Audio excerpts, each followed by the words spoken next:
Political Figure TV. Revolutionary salute. Revolutionary salute. Like, share, subscribe. Welcome to the House of Revolution. You know, I'm your humble host. The Yao Being of Revolution is the dragon, preparing to reunify Taiwan by military force. Oh my goodness, World War III alert. Before we get into that, be sure to wipe your feet. That means hit the like button. You in the House of Revolution. Like, share, subscribe, support the platform, y'all. Well, Trump seems to have a lot on his plate at the moment, doesn't he? There's absolutely no evidence to support it, but several news sites are claiming that in the last few minutes, between 43 and 1 minute ago, officials in the foreign ministry in Taiwan are claiming that China is preparing to what they call invade. Although how you can invade your own territory is, of course, difficult to explain. I have no idea if there is any veracity to this at all. I'd be surprised if there is. I had imagined China was waiting for Taiwan to fall like an apple from the tree into its own orchard. But if there are any developments, we will, of course, bring them to you. And the maestro, Scott Ritter, will have something to say about it, true or untrue, I'm sure, as he will about the other big story of the week. 2 British Army colonels. Now, for those of you who don't know the importance of a colonel is a big deal. 2 British colonels is a very big deal.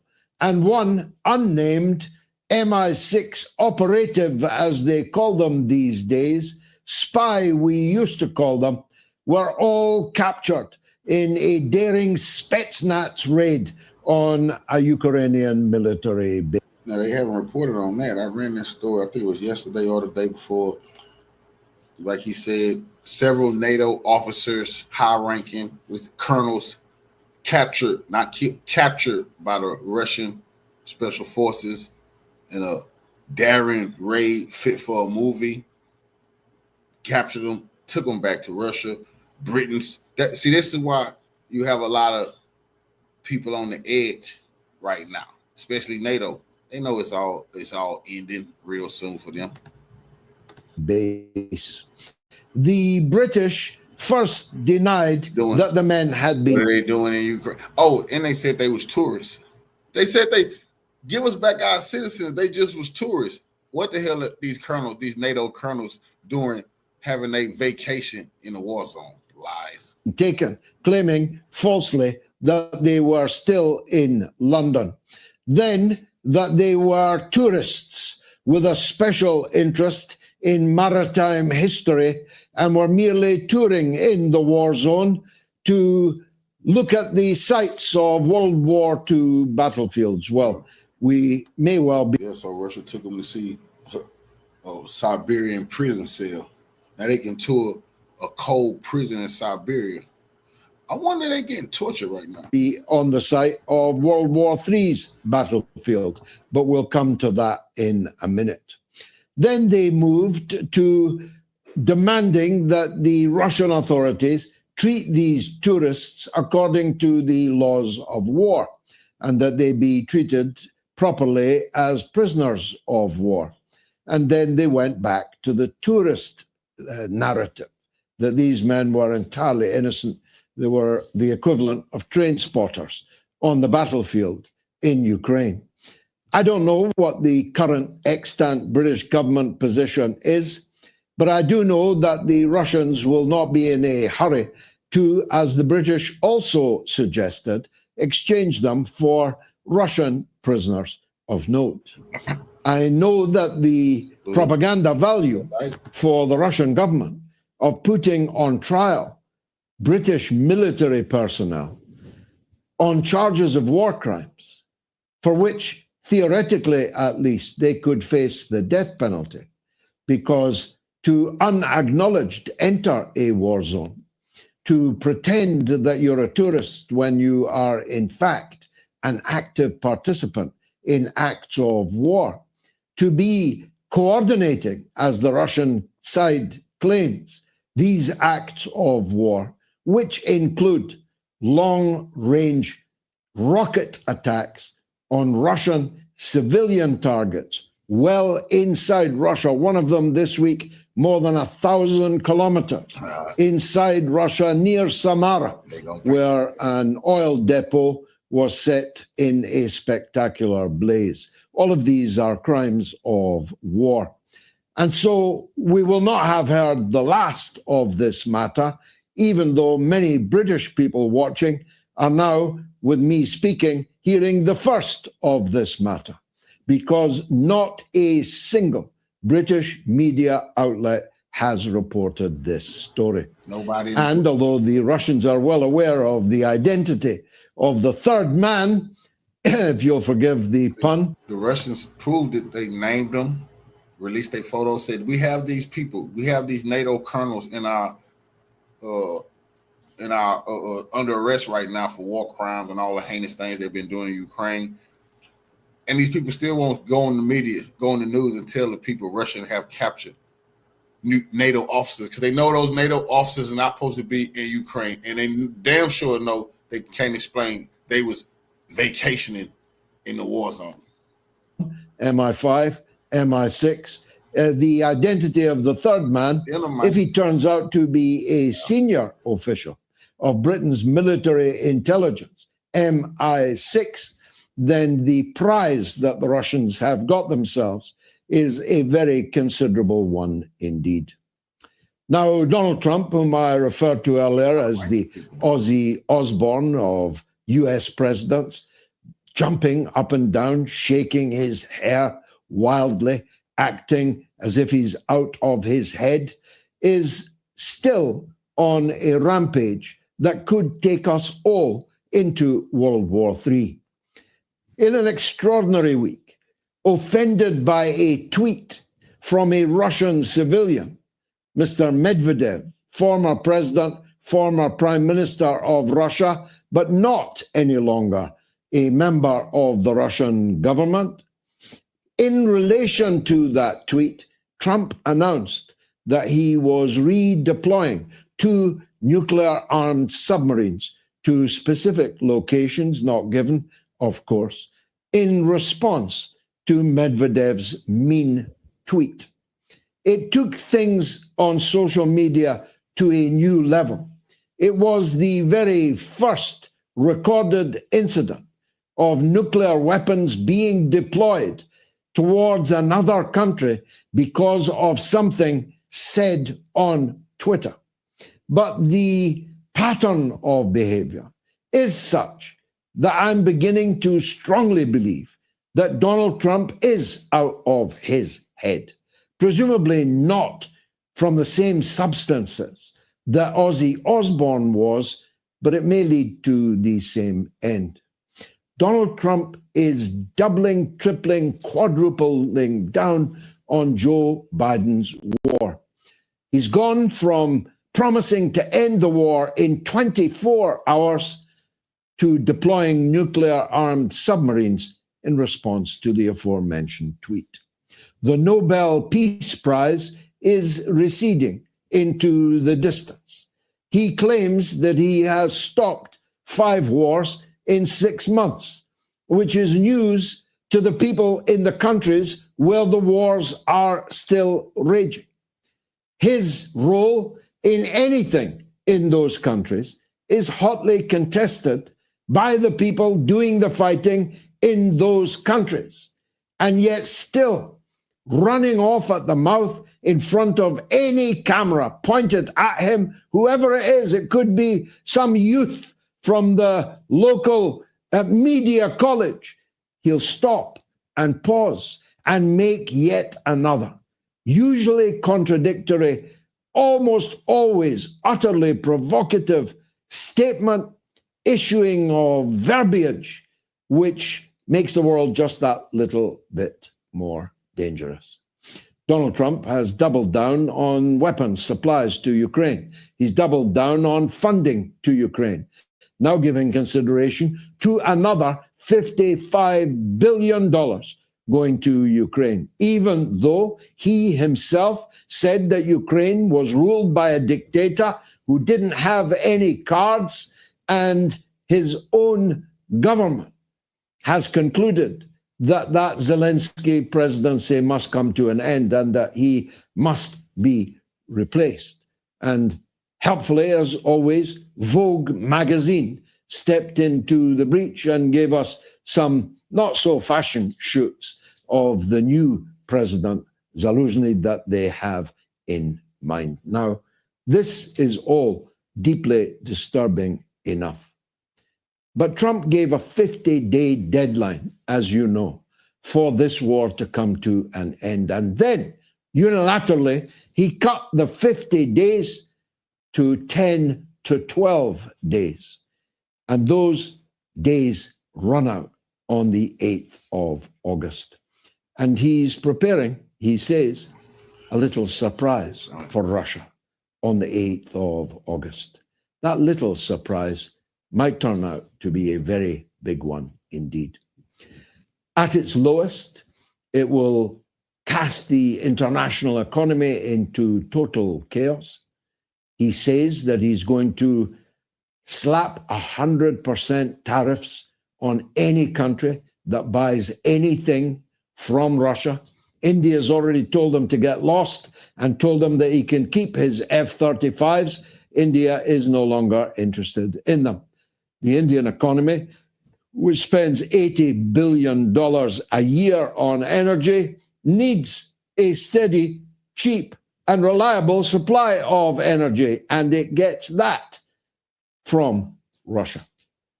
The Chinese, of course, laughed off the idea that they would stop buying oil from Russia, which means 100% tariffs on all Chinese goods going into the United States.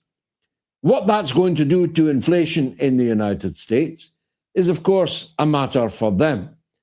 Much more seriously, nobody else except China can or does produce the things that will no longer, therefore, be available in the United States in the context of 100% tariffs over Russian oil. And there will be many other countries also that, like Russia itself, will have to find new markets for their goods and services because they will not be able to survive a 100% increase in the cost of their goods. So, international economic chaos is the least that you can expect on the 8th of August. Now, the worst you can expect, and I know you don't like to hear this, a lot of people messaged me this morning on social media saying, oh, thanks for cheering us up. Cheery, isn't it? Over a tweet of a clip from last week's show, which has hundreds of thousands of views. Cheerful, aren't you? They asked me. Well, there are no reasons to be cheerful when the United States is moving nuclear weapons closer and closer to Russia, which is itself bristling with nuclear weapons, better ones, more effective ones than anybody else on the planet. The Oroshenk is literally indefensible. No one can defend themselves against it. It moves faster and more independently than any weapon known to man. And others of you say, stop panicking. If there is a war between NATO and Russia, it will be a conventional war, but it won't, because the NATO powers simply don't have the men, the money, or the ships for a conventional war in Russia, which has the largest battle-hardened army anywhere on the planet, has been at war for more than 2 years, is making spectacular advances on a virtually daily basis. By the time our presumably conscript army, for we only have 80,000 people in our Army, Navy, and Air Force, before we could get ships to the territory, we only have one aircraft carrier shared with France, and which would in any case become a floating coffin in minutes, in the first hour of its arrival anywhere near the battle scene in a conventional war. NATO cannot fight Russia in a conventional war. And anybody who knows anything about the military will testify to that.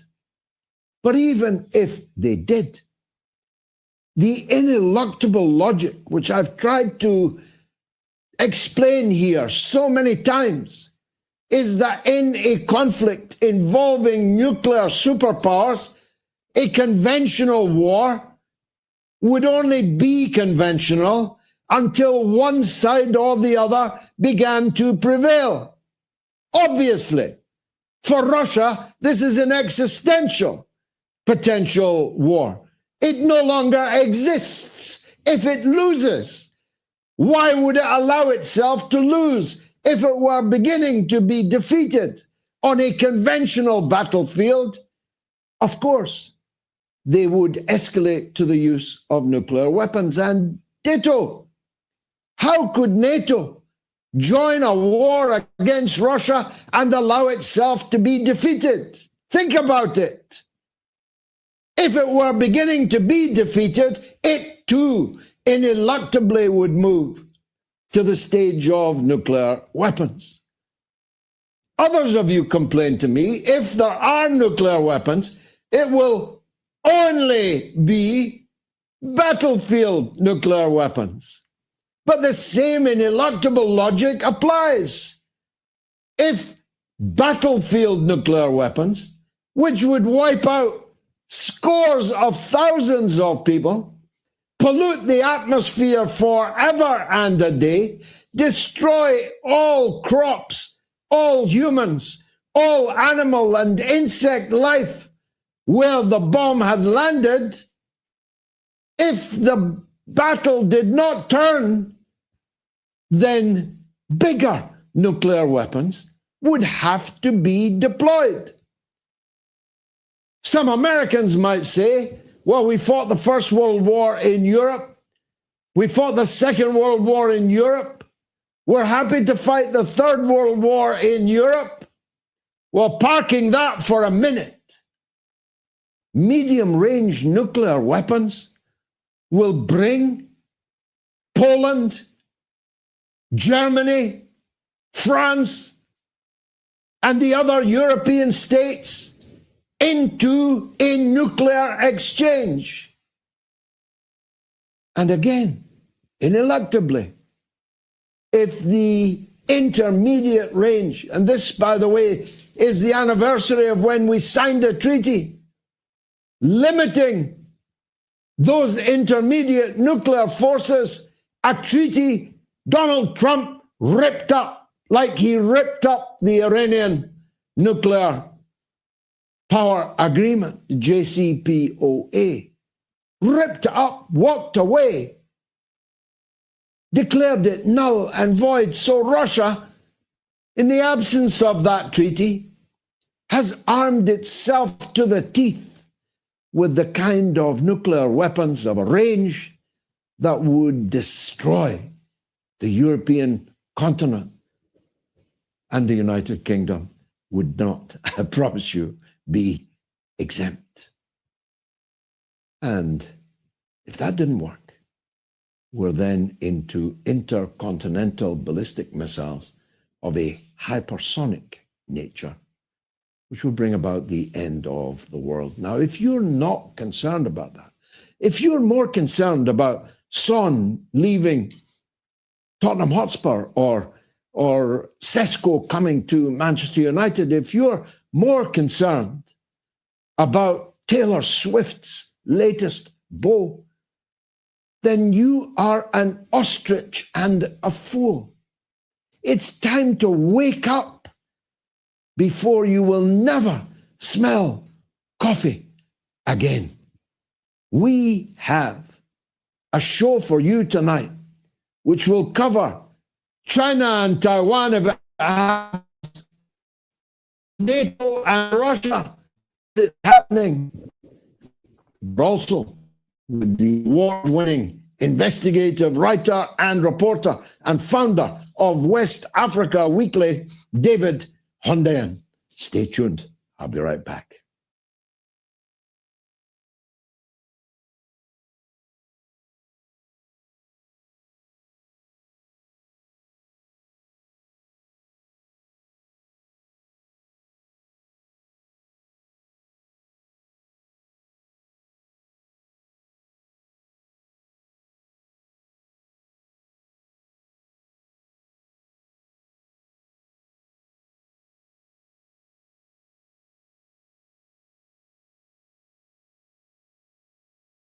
So without further ado, I'd like to welcome back to the Mother of All Talk Shows, Scott Ritter. Scott, before we get on to what is actually happening, can you give us a word or two about what the Taiwanese were claiming an hour ago, that China was imminently about to, they say, invade, I'd say retake their own territory from the separatists who've held it since 1949. But either way you dice it, is it true? Is it accurate? Have you any intel on that? You know, I'm not in the intelligence arena anymore, so all I get is what's available on open source information. According to multiple reports, including some out of China, there has been a military buildup in a particular geographic area opposite Taiwan that could be indicative of a preparation for military action to retake Taiwan, an invasion of. Salute to our Queen Blanche for the big donation to the war chest. Revolution is a way of life. I absolutely appreciate the little Queen. You helped me keep the lights on here at the House of Revolution. Salute. I appreciate you. Of Taiwan.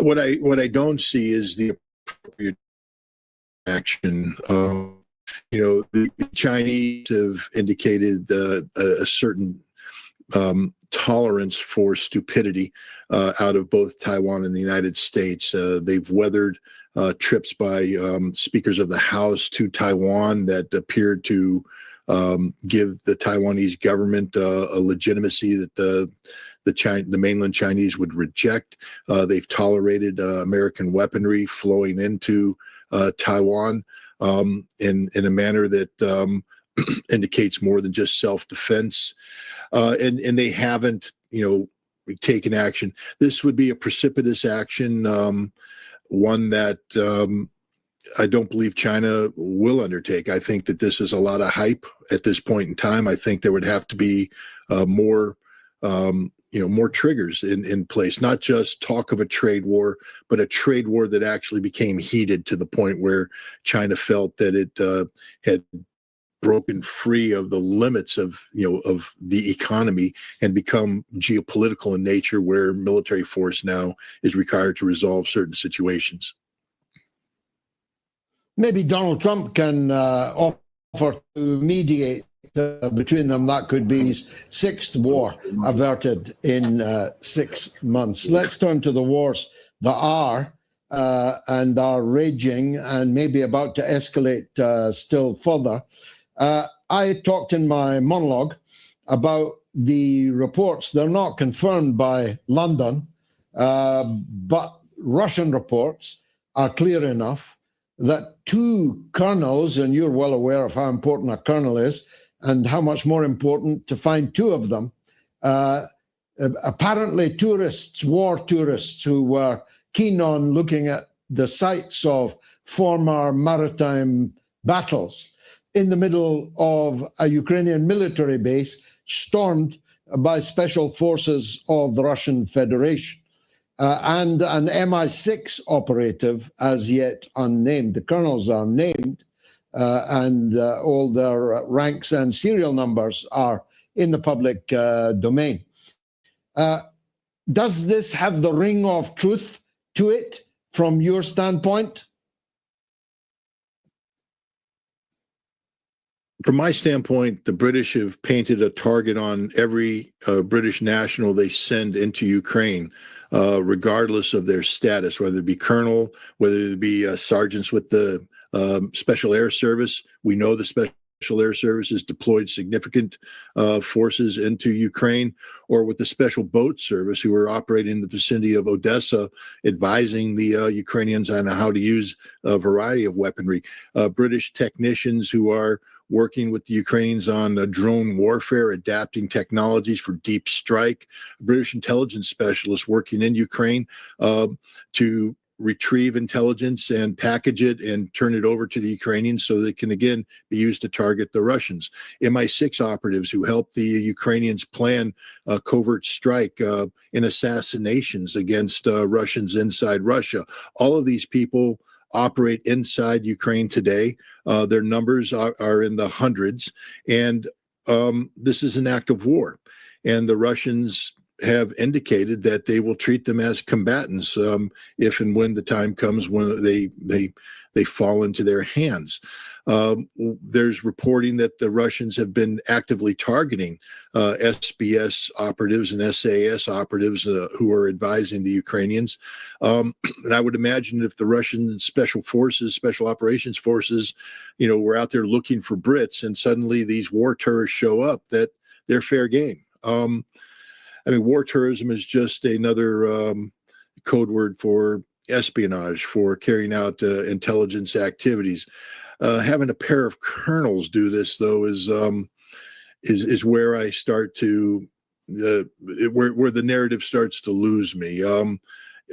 People tend to forget that you don't become a colonel because you're a sprightly, young, athletic individual. You're a colonel because you've been around for a while. Your brain may work better than others because it's been stuffed with more information and you've had higher levels of command experience, but your knees don't work, your back doesn't work. The last thing a colonel wants to be doing is war tourism in an actual war. So this is where the narrative falls apart. Until I see the colonels paraded forward, in non-AI generated imagery, I'm going to treat this story with a little bit of circumspect. Well, probably wise. Let's turn to undeniably significant developments. Donald Trump gave Russia 50 days, then it was 12 or 10 days, and then it was a named day, August the 8th. In between times, irked by, first time in history, that anyone has deployed nuclear weapons in response to a tweet, a mean tweet by someone not even in the Russian government. He's deployed, he said, two American nuclear-armed submarines, and the 8th of August is literally round the corner. What's your take on what's going to happen next? Well, let's take the least of my worries here is the 8th of August. The president, in announcing the 50 days, he did that in tandem with Lindsey Graham, gleefully saying the president has, empowered our sanction plan. And Lindsey Graham had been working with, I think, Richard Blumenthal out of Connecticut and others to, they said they had 80 senators on board for this massive sanctions plan against Russia. 500% tariffs put not on Russia, but on those who buy Russian energy.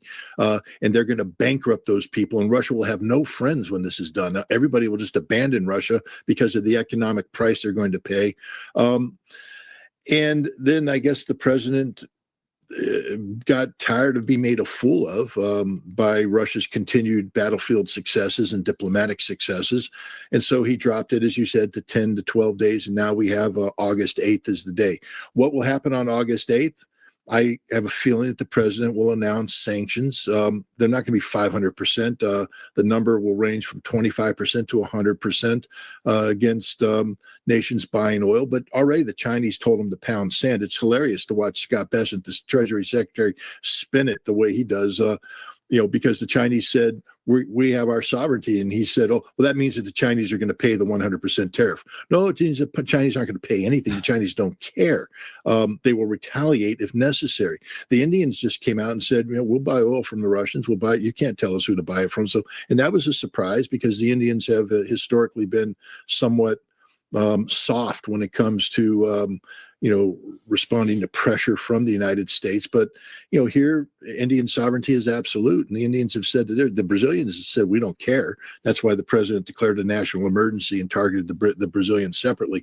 And so this will have zero impact. So I think there's an additional aspect that we'll probably see on August 8th, and that is we will start to target the seized Russian assets. And I think you're going to see some creativity on how we take these assets and deploy those funds in support of Ukraine. Now, this is a major escalation because this is outright theft. Up until now, we've just been stealing the interest that's been accumulated from these. It's still theft, but I think now we're going to start targeting the principal. And this will, of course, have to get, will create the necessity of a Russian retaliation. And remember, there is hundreds of billions of dollars of Western-owned assets in Russia that won't be Western-owned assets by the time this is finished. This is going to hit hard.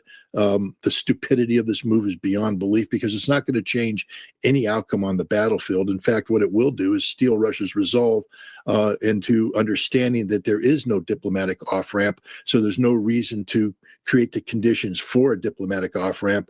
And now is the time to double down and just put the pedal to the metal and get this war over with, again, on a timetable acceptable to Russia, meaning they're not going to do big arrow, big casualty events, but this war of attrition will now just be ratcheted up and the meat grinder will grind up even more Ukrainian meat. So all the people that say that we're doing this to help the Ukrainians, it's an outright lie. We're just doing this to guarantee more Ukrainians are going to die. Now we come to the one that bothers me the most, because this is as dangerous as it gets, George. It on the one hand, you have to sort of chuckle. I mean, Dmitry Medvedev's mean tweet scored. I mean, if you're going to troll the internet, he just got the president of the United States to deploy strategic nuclear forces in response to a mean tweet. I mean, maybe not what he wanted to do, but I mean, come on, in terms of trolling the motherlode, baby, he just did it. Now, it may cost us all our lives, not because of Medvedev, but because of Trump. Trump deployed or claims to have ordered the deployment or redeployment of 2 Ohio-class submarines, and this is a very important term that I'm about to use, closer to Russian shores. I'll tell you why this is scary and should scare the daylights out of everybody. Closer to Russian shores because of a tweet that Dmitry Medvedev put out in response to mean tweeting by Lindsey Graham and Donald Trump, which sort of hinted at not only the sanctioning of Russia, but also the possibility of a preemptive strike against Russian leadership. And so Medvedev said, look, this crazy talk, you guys might want to watch The Walking Dead to see what America is going to look like after a nuclear strike. And remember, we have the dead hand, even though then he said, if it exists. I'm here to tell you personally, it does exist. What is the dead hand? The dead hand was a system created in the 1980s by the then Soviet Union in response to increased nuclear strike capability by the United States. One of them was Pershing II missiles that were getting ready to be deployed to West Germany.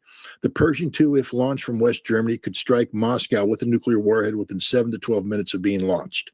And the Russians were not happy about this because this created the potential of decapitation. But there was also the Ohio-class submarine armed with these new Trident missiles. And the Russians feared a scenario, get ready what I'm about to say, where the Ohio-class submarines would come close to Russian shores, launch their Trident missiles on a reduced trajectory where they could strike Russian missile silos, command and control, and other facilities within 20 minutes of launch. The combined capacity of the Pershing II and the Trident submarine led the Soviets to say the United States has the ability to launch a very effective preemptive strike that could take out our command and control, take out our missiles, and we're in a lot of trouble. So they came up with what they call the dead hand, the perimeter system. This is a system of sensors, radiation detection sensors, seismic sensors, communications monitoring sensors, all of which have to function flawlessly 24 hours a day. Because if, for instance, they ever lose communication with their nuclear command center and they detect at the same time seismic activity, Kamchatka's earthquake should come to mind, people. There are ways of things happening. But if that seismic activity had, for instance, been matched with radiation detection and they lose contact, what the perimeter system does is it launches missiles not armed with warheads, but with communication broadcast capability that fly over Russian territory, broadcasting the launch codes, which automatically override everything, and everything the Russians have gets launched against the United States. It's real. I know. I inspected 3 of these missiles when I was in Votkinsk as a missile inspector. It's as real as it gets, ladies and gentlemen. It's not fiction. It's not. They're real. They exist.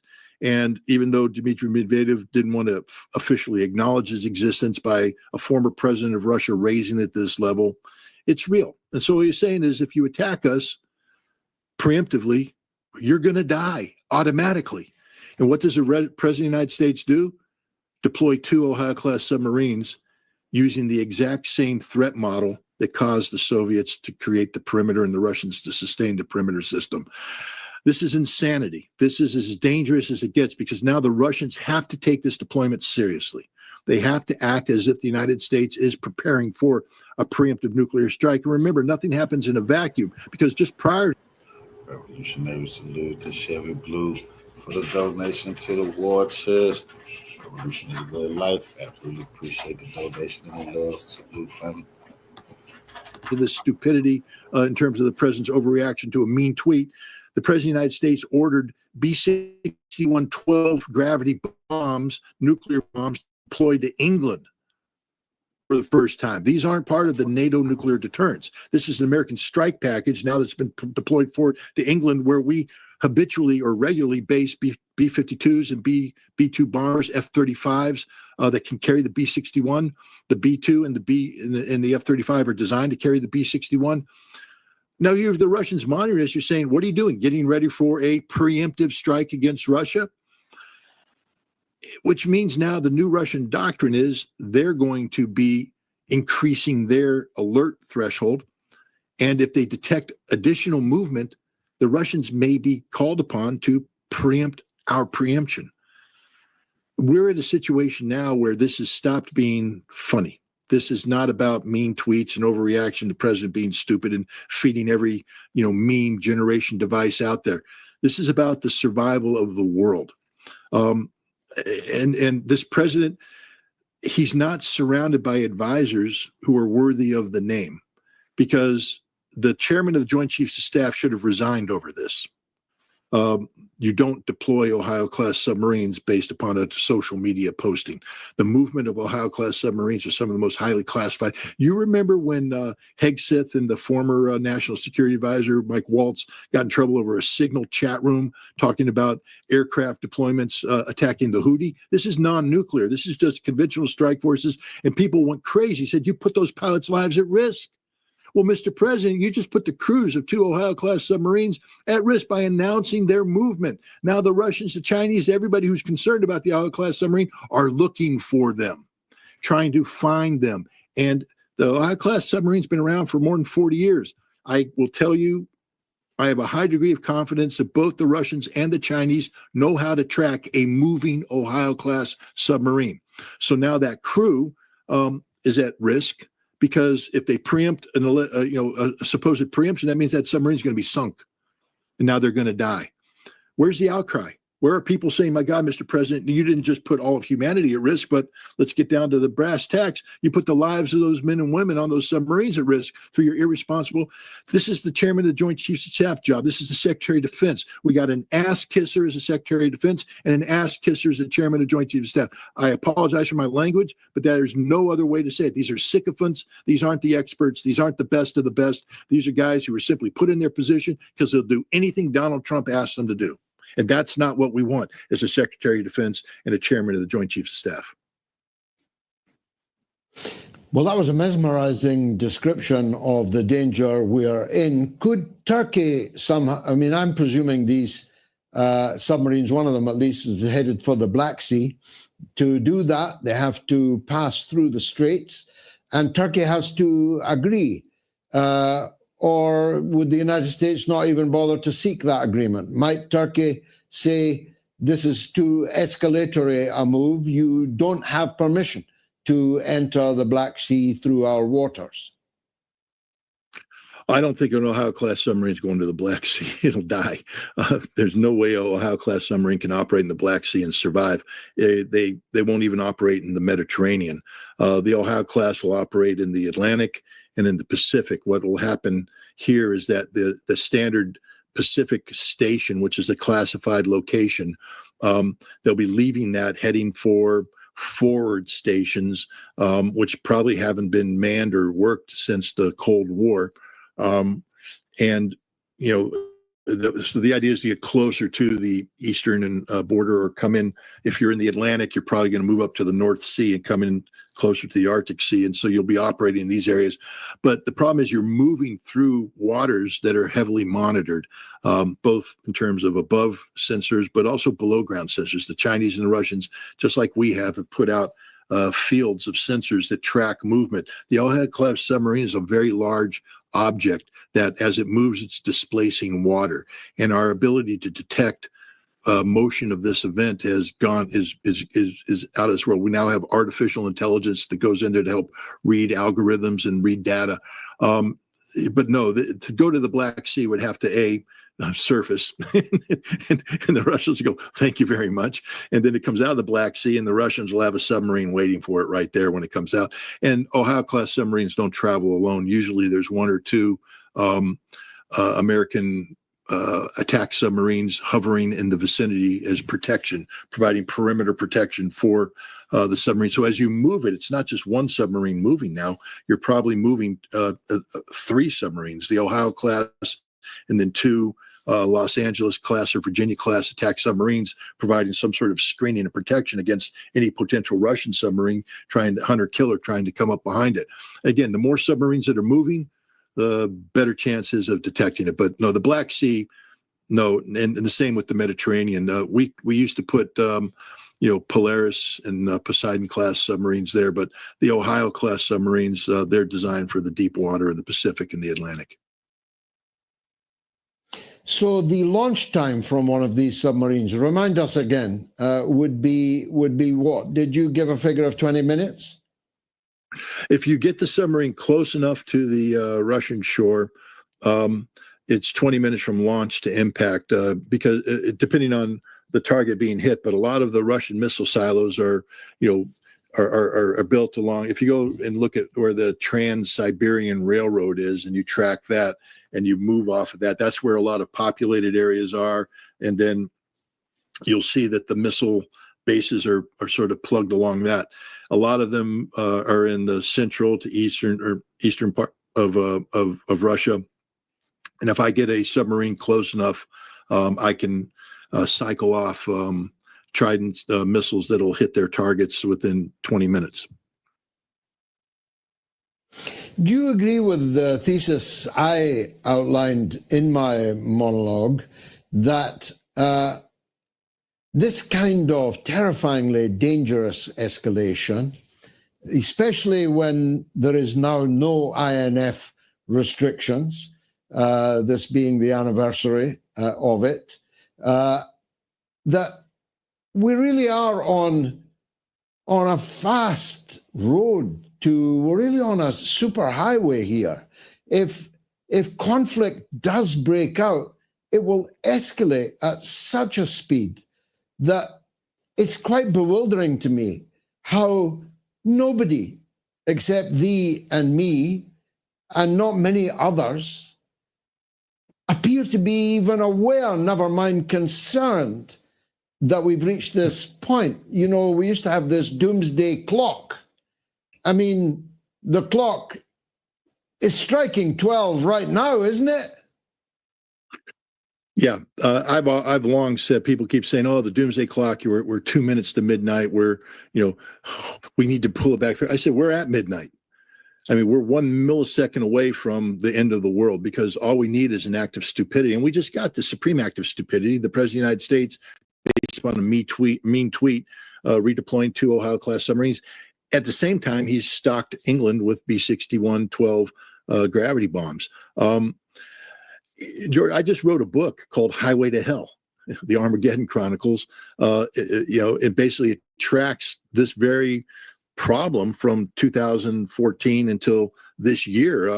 The analysis that I've done over the years about, the importance of arms control, and with the deterioration of arms control, deterioration of relations, the hyping up of nuclear capabilities without any checks and balances, we're on a literal highway to hell where one mistake, one miscalculation, one misinterpretation of data leads to the death of everybody, not one or two. We all die. If you don't believe that, I'm sorry. I can't say, aha, see, I was right, because you'll be dead.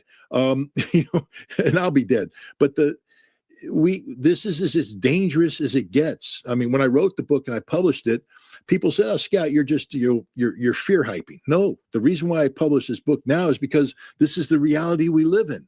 This is the most dangerous thing in the world. Last fall, the CIA at a time, in November, December, estimated that we were over 50% chance of having a nuclear war before year's end. I was saying it back then too. People, "Oh, you're just fear mongering." No, when you have Admiral Buchanan of the director of plans for the Strategic Command briefing a Washington D.C. think tank that the United States at that time was ready to engage in a nuclear exchange with Russia. Guys, that's nuclear war. A nuclear exchange means a nuclear war. He said, "We're ready to do it now. Oh, and we think we can win." But then he said something interesting, and this needs to sink into your audience here. He said, "Maybe it's time we be more honest with the American public about what winning means." Because he said, if we have this nuclear exchange, life as you know it will never be the same. You will not live in your nice little suburban home, be able to hop in your car, get gasoline, drive to a store, buy groceries and all that. You will live under martial law where food and everything is rationed. You will not live with electricity or air conditioning. You'll be living in a much more Spartan environment. Your life will be hell because you may have to wear protective gear to protect against radiation. You may be living underground. There won't be many of you left because everybody will be dead, but we'll have won a nuclear war, so hooray, hooray for us. This is the reality of nuclear war. The government knows this. They know exactly what's going to happen. There will be no surviving a nuclear war, even if we quote unquote win it. So wake up, people. This isn't something to chuckle at, a little mean tweet exchange and all that. This president is going to kill you. He's going to kill all of us unless people stand up and say no to this president. This is where we need a chairman of the Joint Chiefs of Staff who hasn't been handpicked by the president and his sycophantic Secretary of Defense to do whatever the president wants. We need a Secretary of Defense who says, "Mr. President, the redeployment of Ohio-class submarines through social media is ill-advised, and I have to respectfully refuse to execute this order. I'm not ordering those submarines to move because you put them at risk. If you want to move them, we'll move them at a later date, but we're not going to tell anybody about it." I need a chairman of the Joint Chiefs of Staff that says, preemptive nuclear war, which it appears you're preparing to go, would be unconstitutional because it violates international humanitarian law. It violates the notions of, reciprocity. What are we attacking them for? What have they done? A mean tweet? You're going to threaten nuclear war because of a mean tweet? That's not reciprocity. That's no. But we don't have that. We have people who are just saying, "Yeah, way to go, Mr. President." And we have a whole bunch of cultists here in the United States who think everything this president does is genius when it's not. I had several other questions to ask you, but that's such a perfect point to end on for now and take a rain check, if you will, once I've read your book. How do we buy your book, the Armageddon book you were just talking about? Highway to Hell. You can get it on Amazon.com, BarnesandNobles.com, or you can get it straight from the publisher at ClarityPress.com. It's right there. Look, I wrote this book for a reason. And the reason is exactly what we're talking about. This book was published last fall, actually earlier this spring. It was written last fall, published earlier this spring, because I felt that we were headed down a highway to hell. There's a reason why I use that title. We're on a highway to hell. How do we get off this highway? And it's up to you, me, and everybody else. You're doing God's work, George, by bringing this out. But for us to talk until we're blue in the face does no good. Our words have to be translated into action. And I'm going to be doing my best. I've got a Project 38, which is designed to help extend arms control and prevent this very thing. You're doing your work. We need other people to step up too. Sitting at home waiting for other people to do this job. In the movie I'm making, 38 Minutes, which tracks on the 38 minutes of terror that existed in Hawaii back in 2018 when a missile launch was declared. It turned out to be a false alarm, but for 38 minutes, the people thought a nuclear missile was going to hit them and they were all going to die. And I want to capture the terror that they felt and then ask the audience, if you, knowing you're going to die, that missile's coming in, if you could go back 6 months, what would you be willing to do to stop that missile from being launched? And why aren't you doing it now? I'm doing everything I can right now because I fear in 6 months. Go ahead.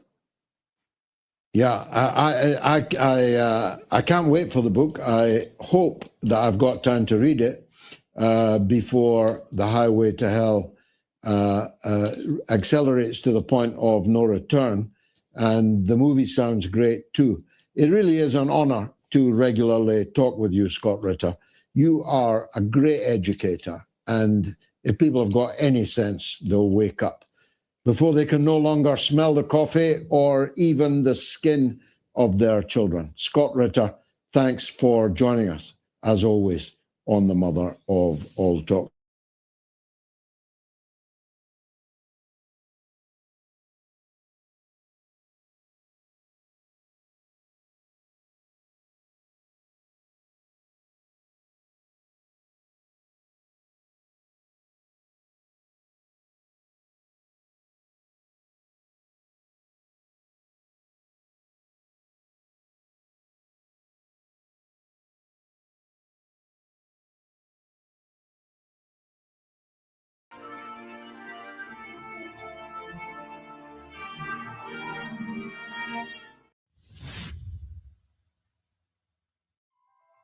A devastating strike by the Russian aerospace forces destroyed a key logistics bridge used by Ukrainian forces in Kherson on August 2, 2025. The bridge, which connects the main part of Kherson and the rest of the Kherson region with Korobelov Island, one of the islands in Dnipro River held by Ukrainian forces, get a blow with pinpoint accuracy by one of the most powerful glide bombs, Fab 3000 with a 3-ton warhead. Fab 3000 is a heavy, high-explosive, satellite-guided aerial bomb equipped with a Unified Gliding and Correction Module, UMPK, designed to destroy hardened targets. Objective control footage published online shows from various angles the moment the airstrike struck the bridge with incredible precision. The vital element was damaged but not completely destroyed, separating the two halves. This came after weeks of artillery attacks across the city and region, exacerbating the difficult situation facing Ukrainian forces stationed on Korobelov Island. Now, the bridge in Kherson and its surroundings was bombed again today, following the initial attack and damage yesterday on August 2nd, thus completely paralyzing the Kiev regime's logistics and supply operations.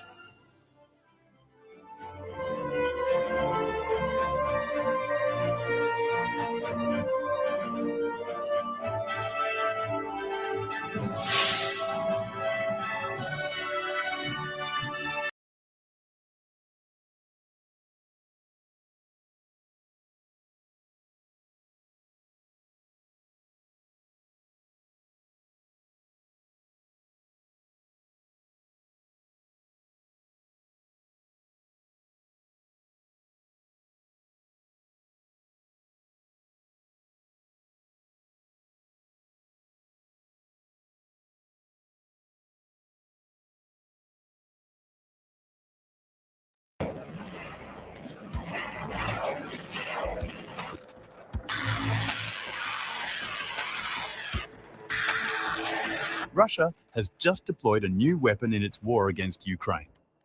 It's called the UMPB-5, a guided glide bomb dropped by Sukhoi Su-34 fighter jets, and this could mark a major shift in how Russia wages war from the sky.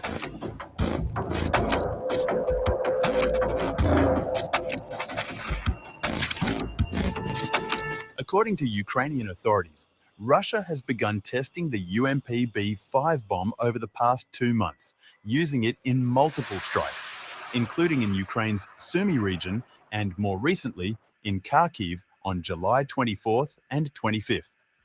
One of those strikes reportedly hit a hospital. The bomb was dropped from a Su-34 fighter jet approximately 65 miles away from Russia's Belgorod region. The UMPB-5 is believed to be a more powerful derivative of a previous glide bomb, the UMPB-D30SN, first seen in early 2024. That earlier model had a range of over 50 miles and a warhead weighing about 550 pounds, 2.5 times heavier than its predecessor. UMPB-5 is a new ammunition that the Russians began using about 2 months ago. They are currently testing it, and the exact characteristics are not known for certain.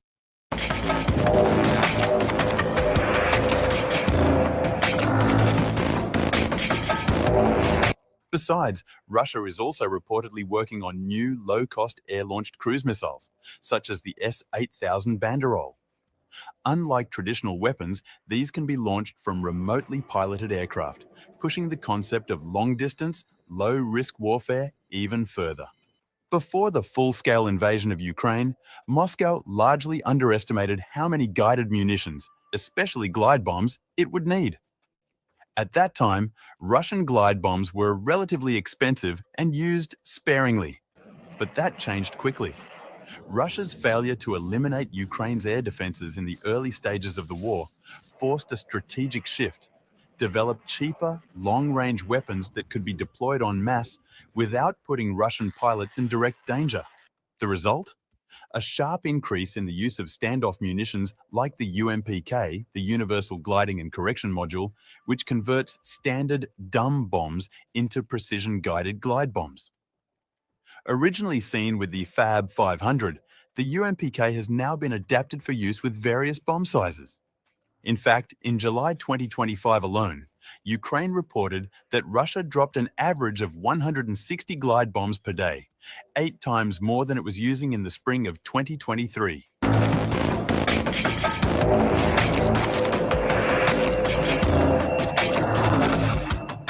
According to John Hardy, Deputy Director of the Russia Program at the Foundation for Defense of Democracies, the UMPB-5 reflects a broader Russian effort to build a large inventory of cheap, effective standoff weapons. Moscow is using a new UMPB-5 guided glide bomb, which appears to be a more powerful derivative of a bomb introduced last year, reflecting the Russian Air Force's efforts to develop a growing variety of cheap standoff guided munitions. While these munitions may not offer pinpoint accuracy compared to more expensive Western equivalents, they do allow Russia to sustain a high operational tempo without relying heavily on more vulnerable air assets.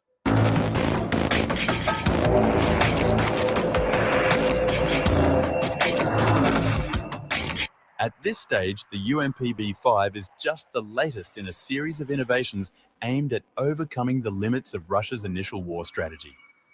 With each new weapon, Moscow is adapting, turning towards scalable, cost-effective options that can be produced and deployed at high volume. But the question remains: how will Ukraine and its allies respond to a new wave of standoff weapons? And what happens if these tests evolve into mass production? For now, the UMPB-5 is still shrouded in some mystery. But one thing is clear: Russia's aerial arsenal is growing not just in power, but in numbers.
A few hours ago, former CIA agent Daniel Hoffman, answering American journalists' questions, bluntly stated that the recent threats of former Russian President Dmitry Medvedev against the United States had really scared the Trump administration. Daniel Hoffman admitted that Medvedev's words that the Russian perimeter system, known in the West as the Dead Hand, is in full combat readiness and can easily destroy the United States, scared Donald Trump and his team seriously.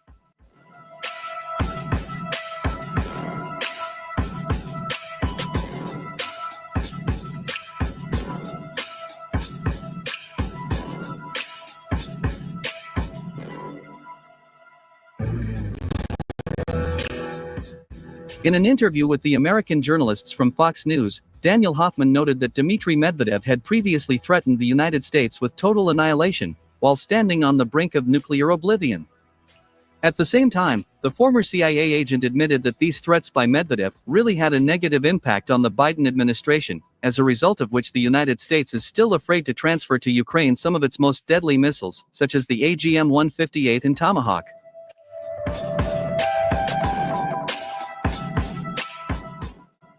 Daniel Hoffman emphasizes that when threatening the United States, Dmitry Medvedev effectively employs a psychological technique derived from the theory of Skinner's radical behaviorism.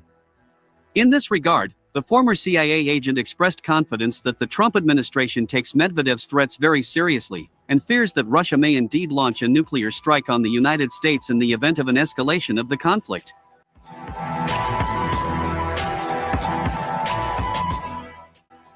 My dear truth seekers, let me remind you that a few days ago, the deputy chairman of the Security Council of the Russian Federation, Dmitry Medvedev, made a rather harsh statement against Donald Trump. This occurred immediately after the 47th President of the United States issued an ultimatum to Russia, demanding a complete ceasefire in Ukraine from Moscow. In particular, Dmitry Medvedev advised Donald Trump not to forget that Russia is not Iran or Israel, and that Moscow will not allow anyone to talk to Russia in the language of ultimatums. At the same time, Dmitry Medvedev reminded Donald Trump that Russia is the only country in the world that can easily wipe the United States off the face of the earth.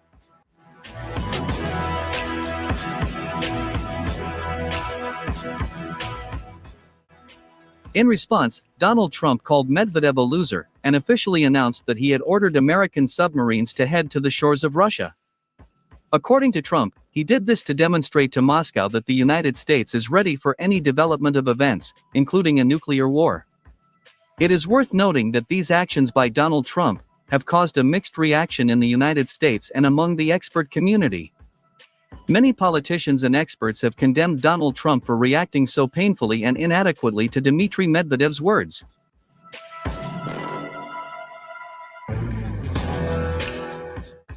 Well, my dear truth seekers, personally to me, I'm sure that the former CIA agent, Daniel Hoffman, commented on the confrontation between Trump and Medvedev for a reason. I am confident that he aims to persuade a gullible American audience that Trump's frankly absurd statements and actions are not attributable to the excessive psychological complexes of the 47th President of the United States, but rather by provocative remarks made by Medvedev, who allegedly seeks to escalate the nuclear conflict.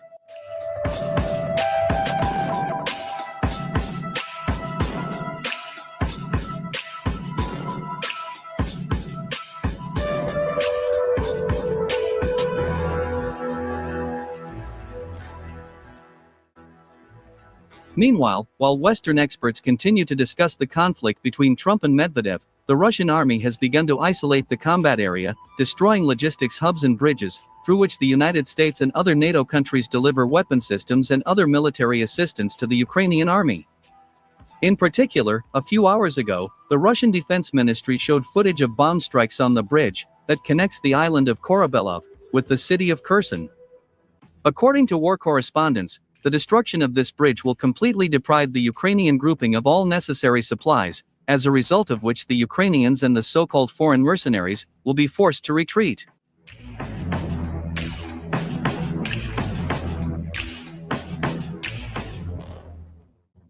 At the same time, it is worth noting that over the past 48 hours, the Russian army has launched rocket and bomb attacks on other bridges as well, in the central and southern parts of Ukraine.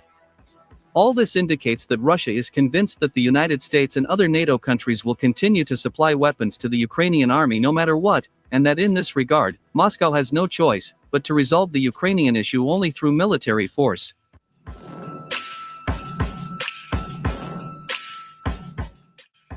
By the way, it is also worth noting that over the past 48 hours, the Russian army has intensified its targeted missile strikes against the places of the deployment of so-called foreign mercenaries from NATO countries in Latin America.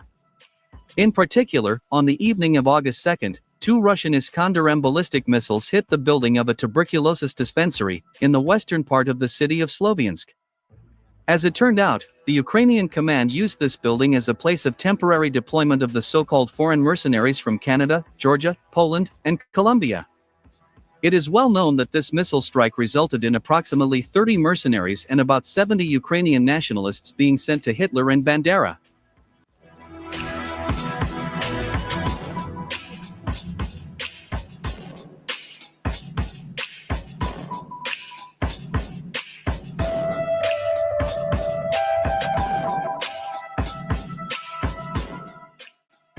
However, the bad news for Ukraine and NATO did not end there.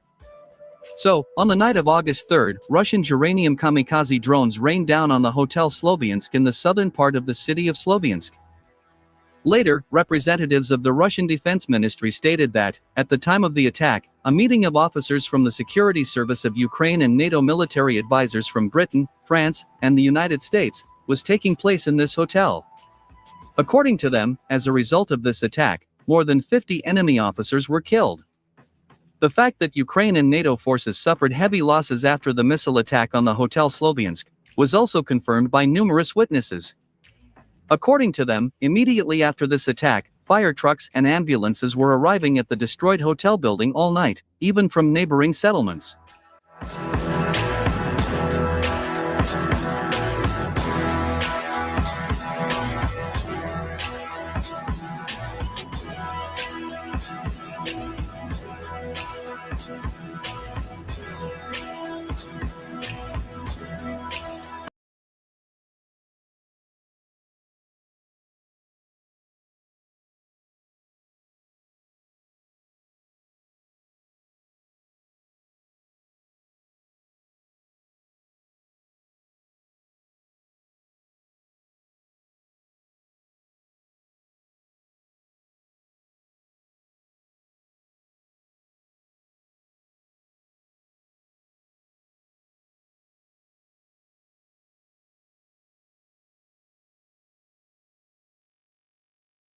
Hello and welcome to Iran Talks, your source for political insight on war, and that's just where Beijing wanted to be. Gentlemen, do you agree with the statement? Is that a fair assessment of where Beijing wants to be, on the sidelines, not interfering in anybody's sort of troubles or wars, and just to kind of use it perhaps even as a decoy, so that the issue of Taiwan and China is not so much in the news? Elijah, let's start with you. What are your thoughts on this?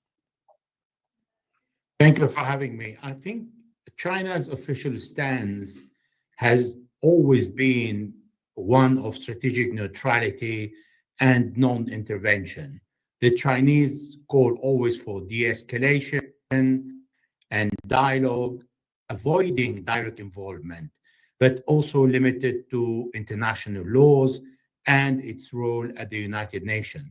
For example, the Chinese Foreign Ministry urged always all parties to exercise restraint.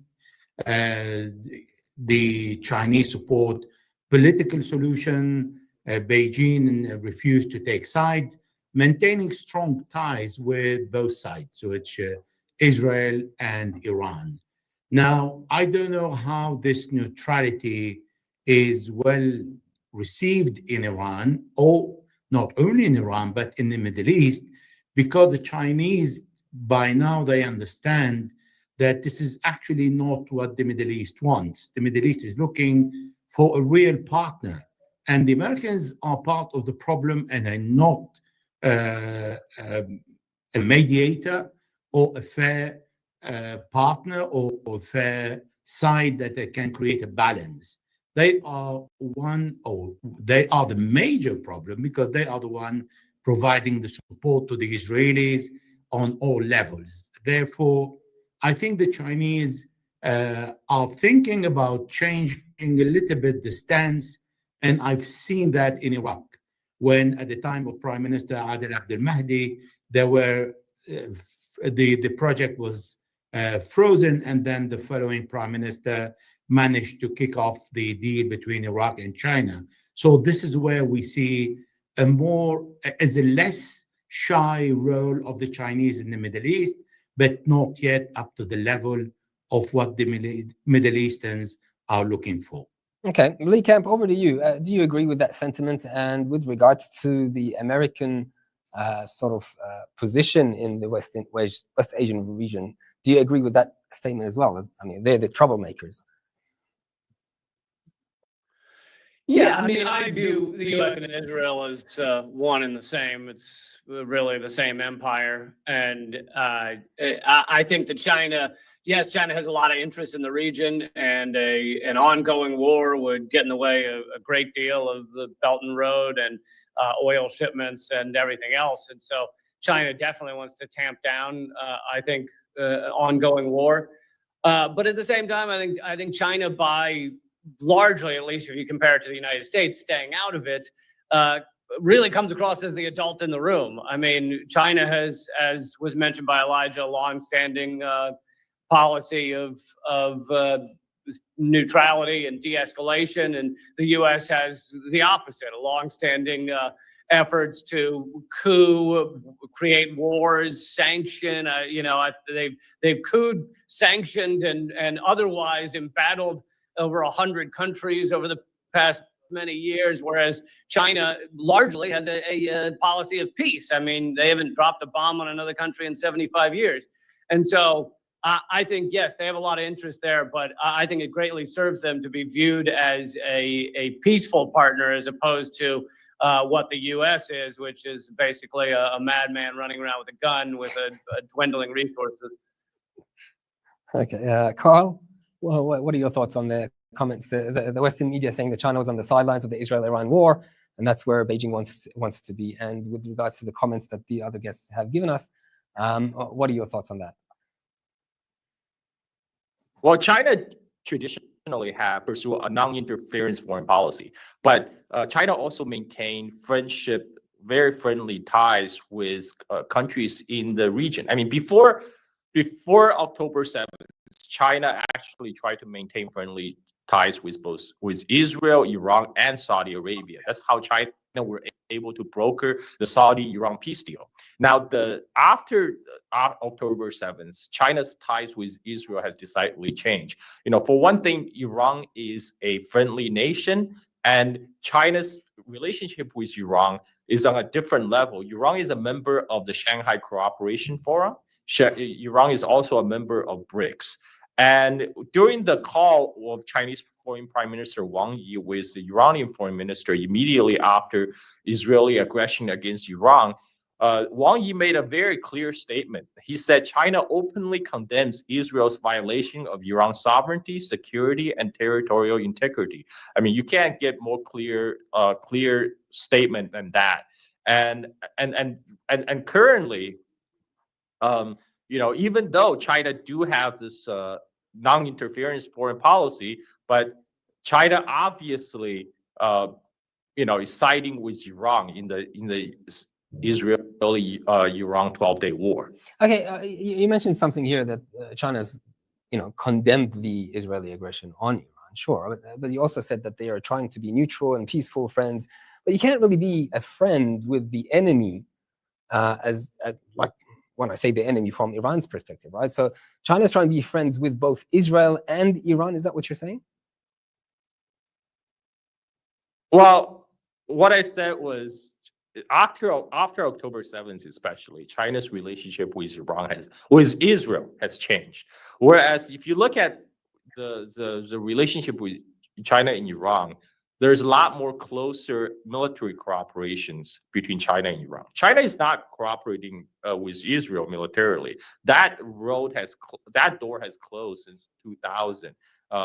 Before, back in the 1980s, 1990s, Israel was a backdoor for China to access Western technology, to access U.S.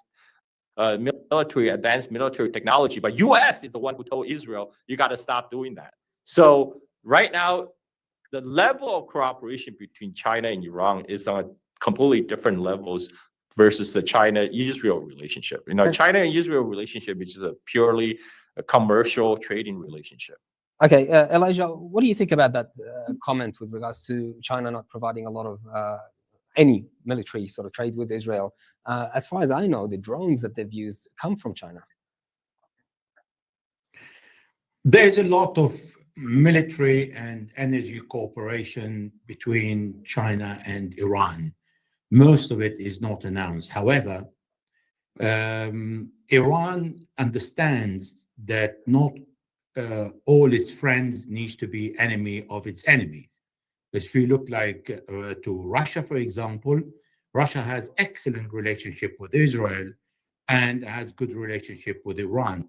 Therefore, Iran doesn't expect China not to have a good relationship with Israel. Nevertheless, it is in some way in the interest of China to see the Americans very busy in a war against Iran in the Middle East, because that will take off the Americans from breathing under the Chinese neck all the time in Taiwan and Philippines, and raising the narrative threat about NATO preparation to move from the North Atlantic to the China Sea, which had nothing to do with the function of NATO, because it's a North Atlantic Treaty Organization.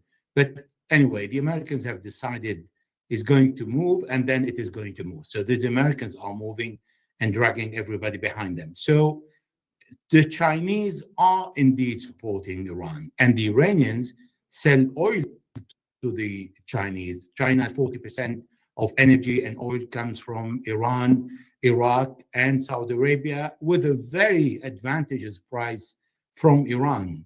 And the first thing Donald Trump said when he said he wants to cease fire between Israel and Iran, China is going to buy oil from Iran. It's like he's giving a permission that he's not really responsible for, and it's not up to him to give this permission that has been going on, this selling between both countries. So yes, it is in the interest of China for Iran to not to be defeated. It is absolutely not the interest of China to see Iran divided in different parts, because it has borders with 7 countries. It will be catastrophe for Asia. It is in the interest of Israel to see Iran divided. Therefore, the Chinese understand the game that the Israelis and the Americans are doing in Asia, although I need to give credit to the Americans that it is not on their agenda to see Iran divided in different pieces, but not the Israelis. So it is a very critical situation and a very delicate, because the Chinese don't want the Americans on their back.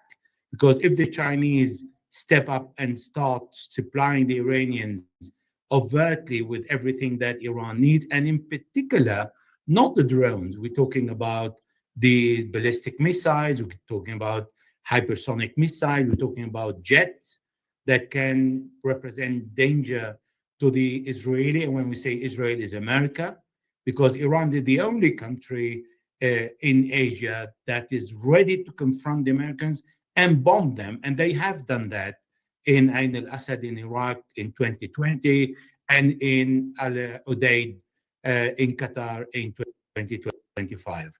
Therefore, for the Chinese, it is extremely difficult to maintain this at least kind of neutrality.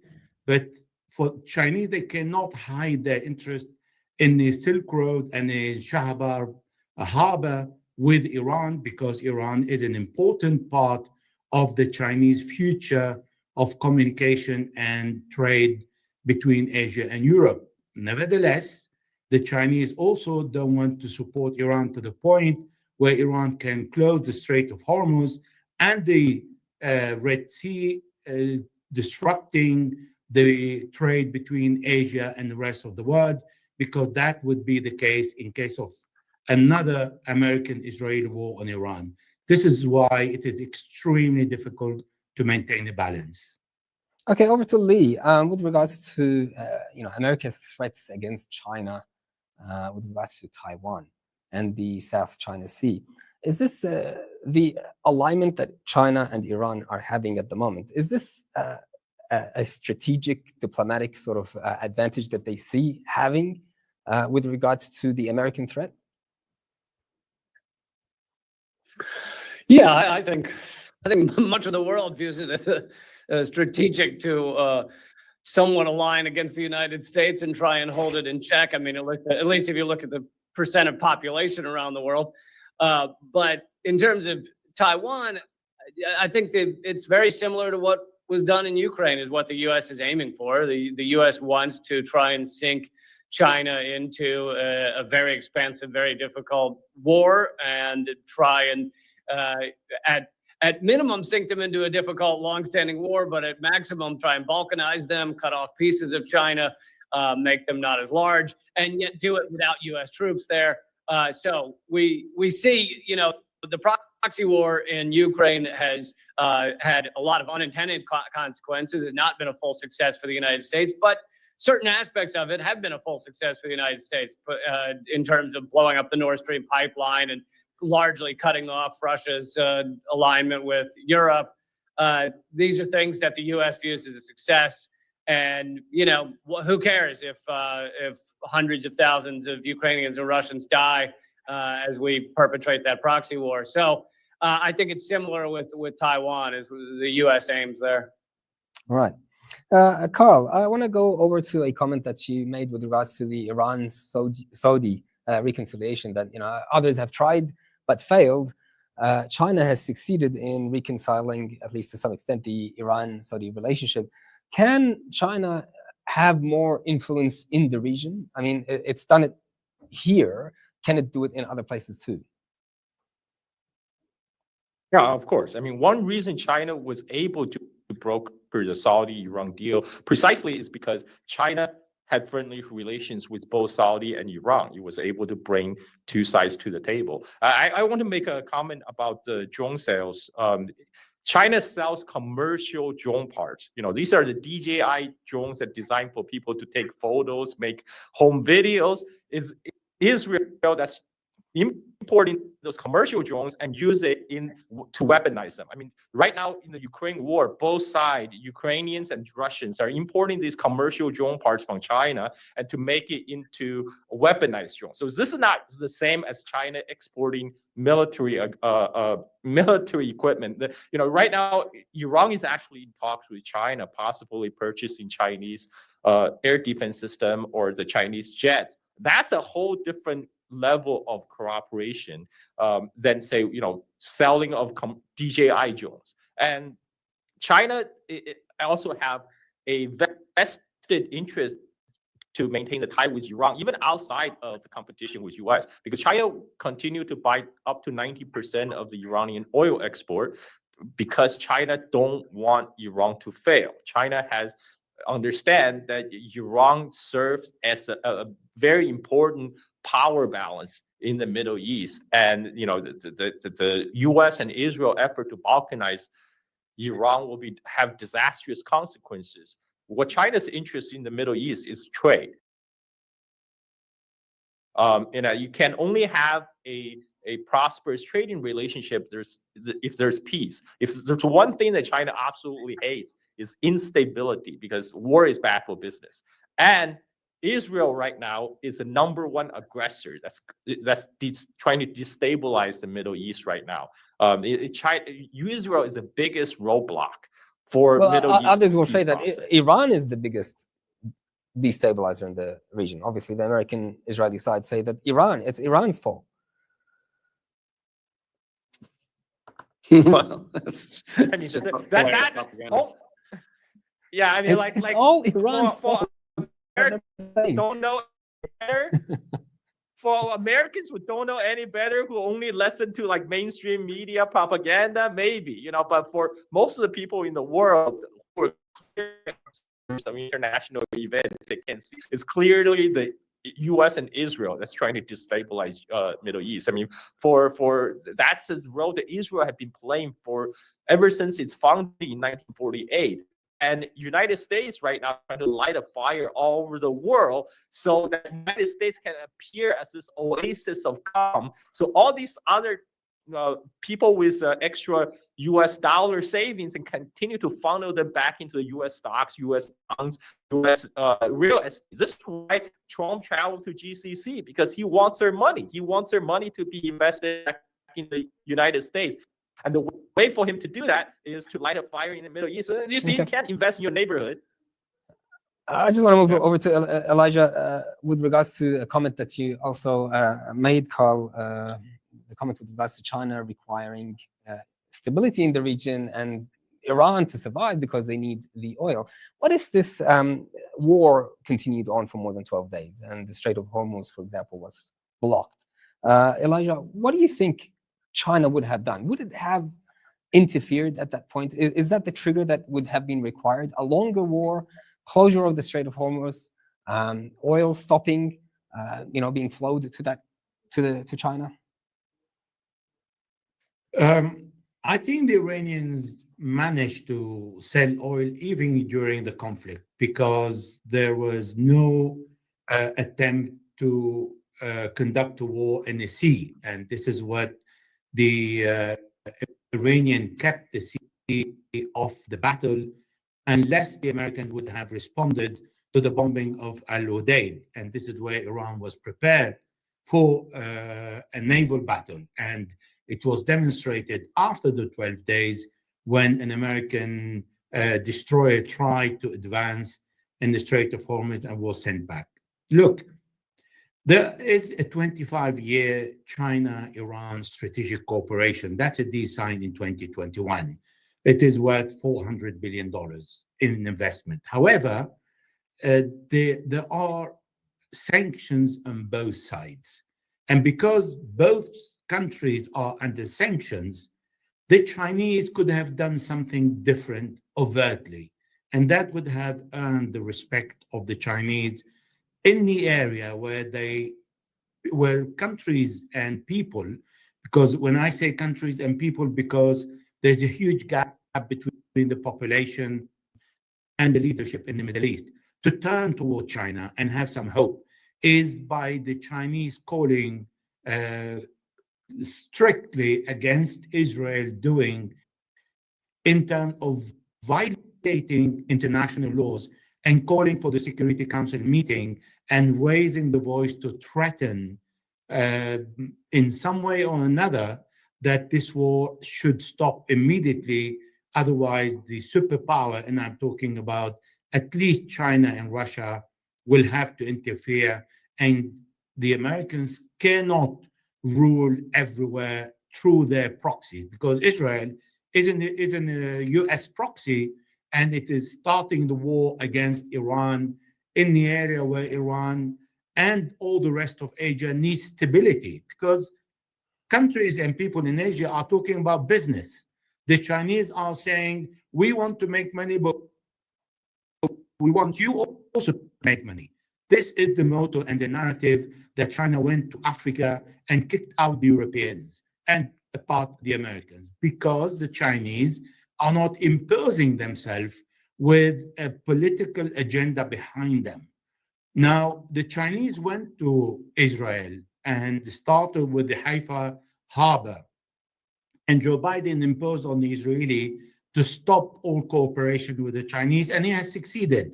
Therefore, the interest of China in the Middle East is with Iran, with Saudi Arabia, with Iraq, with the Gulf countries. Even if the Americans are there, the Chinese don't need to elbow the Americans out. They can work with them, but the Chinese need to be more present politically. They could have done, they had the opportunity during these 12 wars, because it's Israel who declared war on Iran, and the Americans went and bombed Iran. So the Americans joined this illegal war. And for the Chinese, they had all the right in the world to raise your voice and be much harsher and step a little bit out of their neutrality even if they are under sanction, they are feared in the West. Okay, Lee Camp, with regards to the comments made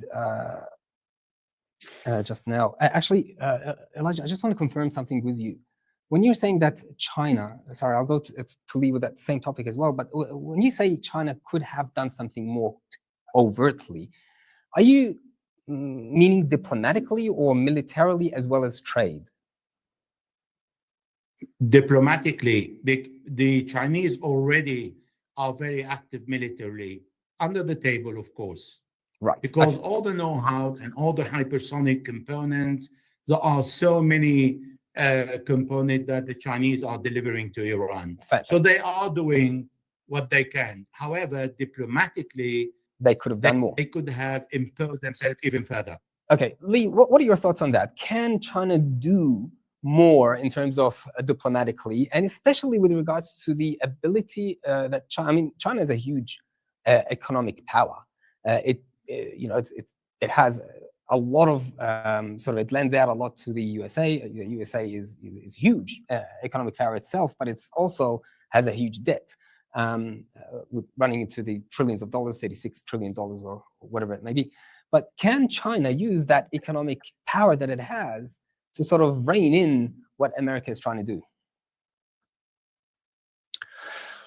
Well, in certain ways, I think what they've been doing for so many years has been working, which is to, in many ways, stay out of these conflicts and simply keep growing and keep making partnerships and keep making business dealings and not be viewed as the destabilizing force around the world and leave that to the United States. So in that way, I think what they've been doing has been working, and they don't really want to interfere with it. But in terms of using their economics or the economic power to have an influence of the world, I think in many ways they are. And probably the biggest is BRICS and the de-dollarization we're seeing around the world, which is threatening or gaining traction towards decreasing heavily the amount of power the U.S. has in the world and creating, or no longer having economic hegemony for the United States. And I think that is probably one of the most powerful things they can do. And it's part of the reason that the United States has been behaving like a cornered tiger. They see the U.S. government, my government sees that the writing is on the wall unless they, force other nations into really vassal state situations and force them to sell and buy in dollars and collapse the countries that would have been able to sell a lot of oil outside of the petrodollar, which is, I think, one of the biggest reasons they've gone about largely destabilizing or collapsing Syria, Libya, Iraq, and of course going after Iran, going after Venezuela, which has the largest oil reserves in the world. So I think they're doing it with de-dollarization. And I think if they can quietly achieve that with BRICS, then maybe it's better to not be seen as a face forward, negotiator of trying to end these battles while still exerting pressure behind the scenes. Okay. Carl, back to you. With regards to the military relationship that they have, can we expand on that? What I mean, I don't know how much details we have, but can we sort of expand on that military relationship that is between China and Iran? I mean, there are reports that Iran has purchased, jets and so on from China. But how soon can we get them? For example, do the pilots need to be trained? How much training is involved? What other equipment is China providing to Iran?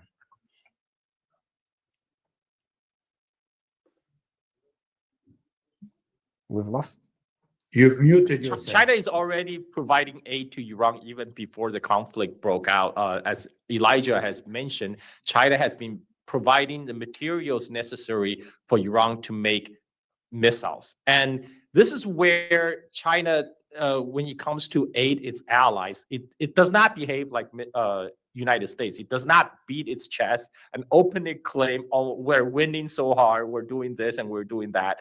And for example, at the same time when China was providing missile materials to Iran, China has put export control on rare earth materials. And these are the rare earth materials that's needed to make heat-resistant rare earth magnet that goes into F-35s and missiles. What we know from the Israel-Iran war, during the 12 days, Israel has fired off more than a quarter of THAAD interceptor missiles that United States have ever produced. So they're going to have a real problem to replace those missiles in their stockpile, especially with the Chinese export control on the rare earth materials to U.S. military-industrial complex. And this is an area where China just do it very quietly, kind of under the cover, and people don't. But if, as you mentioned earlier, if this war keep going beyond 12 days, it's Israel that's going to face collapse because they're running out of missile interceptors, and Iran has tens of thousands of missiles. And so it's going to be Israel that's going to face total defeat. And on the other hand, we are now having reports that Iran has approached China to purchase advanced air defense weapons and possibly 4.5 generation jets. And this is the area where Iran is right now needs to shore up its defense. During the war, we have seen that Iran has a very strong spear. They have tens of thousands of missiles that can puncture the most advanced missile shield that U.S. and Israel can put up. But on the other hand, Israel jet were able to fire projectiles into western side of Iran, where some of the Iranian missiles launchers were located. So Iran need to make sure their missile launchers on the west side of the country are well protected. And this is where China can provide serve a role, because China can very quickly provide air defense systems. I think that's an area where China can very quickly provide that capability to Iran. I'm actually very perplexed with that. That's a question that I've had for a while now, hearing that they've used 25% of all of the THAAD missiles that they've ever produced. I don't know if anyone on the panel can answer this, but that seems excessively a lot. Either a lot in terms of how much they've spent, or not enough in terms of how much they've produced. Do the sums really add up there? United States, their budget production for that interceptor missiles for the entire year of 2025 is 12. And so they don't make a lot of those missiles because each interceptor missiles cost from 12 to 13 million dollars. I mean, sure, Uncle Sam can print money, but they can't print missiles. U.S. can't print missiles. They can't print money, but after a while, there's only so much your dollars can buy. And U.S.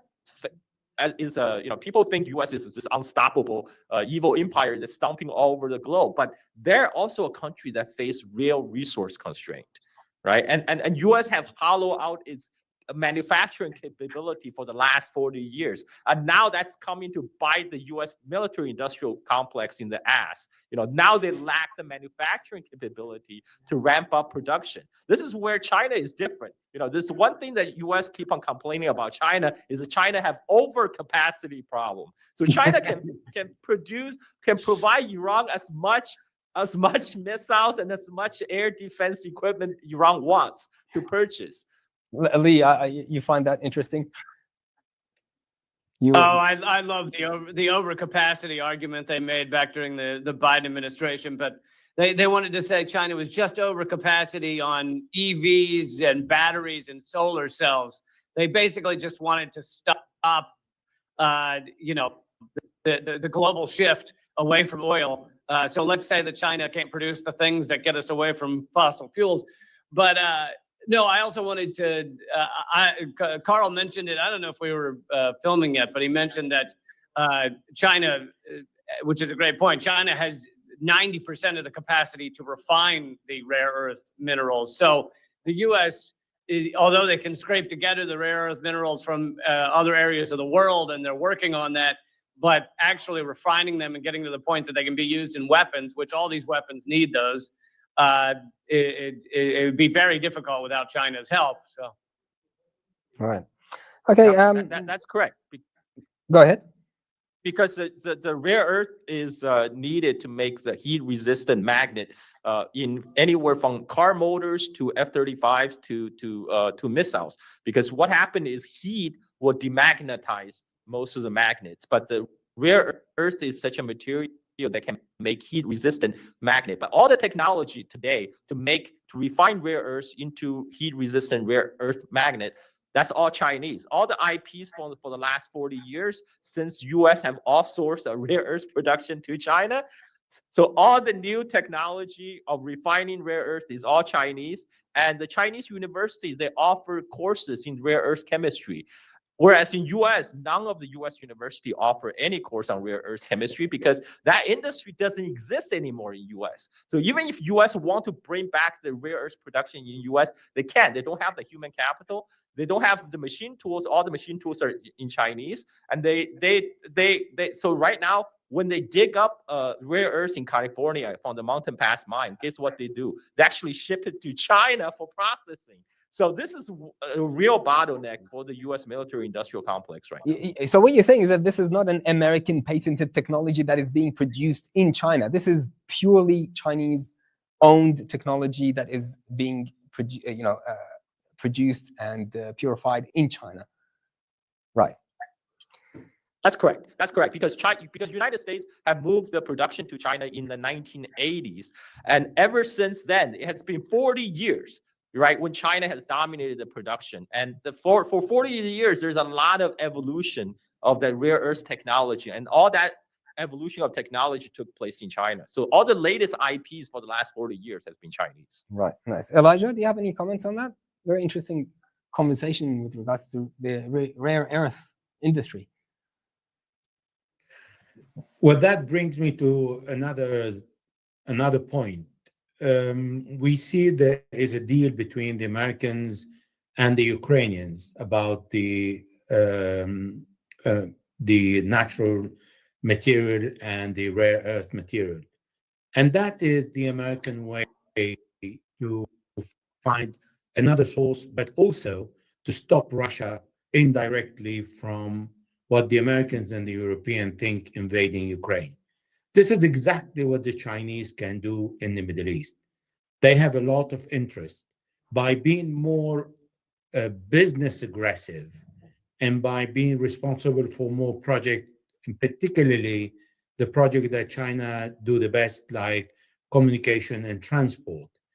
By being present in these countries, this is where China can have a foothold and say to all the others, like the United States and Israel, you cannot represent a danger to our interest in these areas. It is exactly like Donald Trump today is giving a warning to Russia that Russia is ignoring, that you have to stop in 10 or 12 days because the Americans have interest now in Ukraine and they've signed a deal. So this is a door for China to come in without showing that it has an aggressive stand, but it's looking after its interest. So as the Chinese can maintain a balance in their relationship between the enemies and the allies and the friends, it can maintain another kind of relationship, exactly what China did with Iraq. And why I go back to Iraq? Because the Chinese-Iraqi deal overthrown the Iraqi prime minister because he accepted to sign a deal for every $1 billion of oil, the Chinese will offer 10 billion of projects in Iraq, building transport, schools, hospitals, communication, everything. And the agreement that was stipulated with the Iraqis brought down the Iraqi prime minister. But the current prime minister continued with the deal. Therefore, it is possible for China, with all the patience that the Chinese know how to maintain, because they are the most patient people on earth, and they can wait for many decades. And this way is a passive aggressive way to protect their interest in the Middle East, because It is the closest area for China because it's an area where China needs to maintain stability to sell its products to the rest of the world, and in particularly to Europe, Africa, and America. Therefore, the Chinese can use this leverage by thinking differently in their doctrine. Their doctrine now is not to be aggressive. Their doctrine now is to be good with everybody. You can't maintain this doctrine forever. You need to defend your interests. Can I just add in there that what the U.S. did in Ukraine and continues to do is just straight up pillaging. I mean, the Ukraine needs the U.S. in order to continue fighting an endless war, and basically the U.S. said, in order to get that, you've got to give us everything you've got. I mean, it's a deal that doesn't really benefit Ukrainians outside of that. It's giving away their resources, more land, and area of Ukraine has been sold off to corporations since the beginning of the war than Russia has taken. So in many ways, international, multinational corporations have stolen more of Ukraine than people who claim Russia has more land. So it really, Ukraine is just being pillaged, and I don't think that's really a model to mimic for China. Right. I want to move over to a quote by China's ambassador to Tehran. He said that trade between China and Iran is a normal trade, and normal trade should not be subjected to unilateral sanctions imposed by a third party. We oppose hegemony and unilateralism, especially the unilateral sanctions imposed by the United States. So Beijing is being very vocal on the American economic policies. What are your thoughts on that? I'll start with Lee, if you can please help me on that. Sorry, can you go to someone else first? Okay, no problems. Carl? So U.S. not only place secondary sanction on Iran, but also just place secondary sanction on Russian oil as well. So what secondary sanction means, anybody who purchases Russian oil or Iranian oil, they will face sanction by United States. Now, who is the largest purchaser of Iranian oil and Russian oil? That would be China. And so this is where China just tell United States, forget about it. We are going to continue to do what we always do. This is our sovereignty issue. We can decide who we purchase oil from. And if you want to slap 100% tariff on us, guess what? We're going to slap 100% tariff right back at you.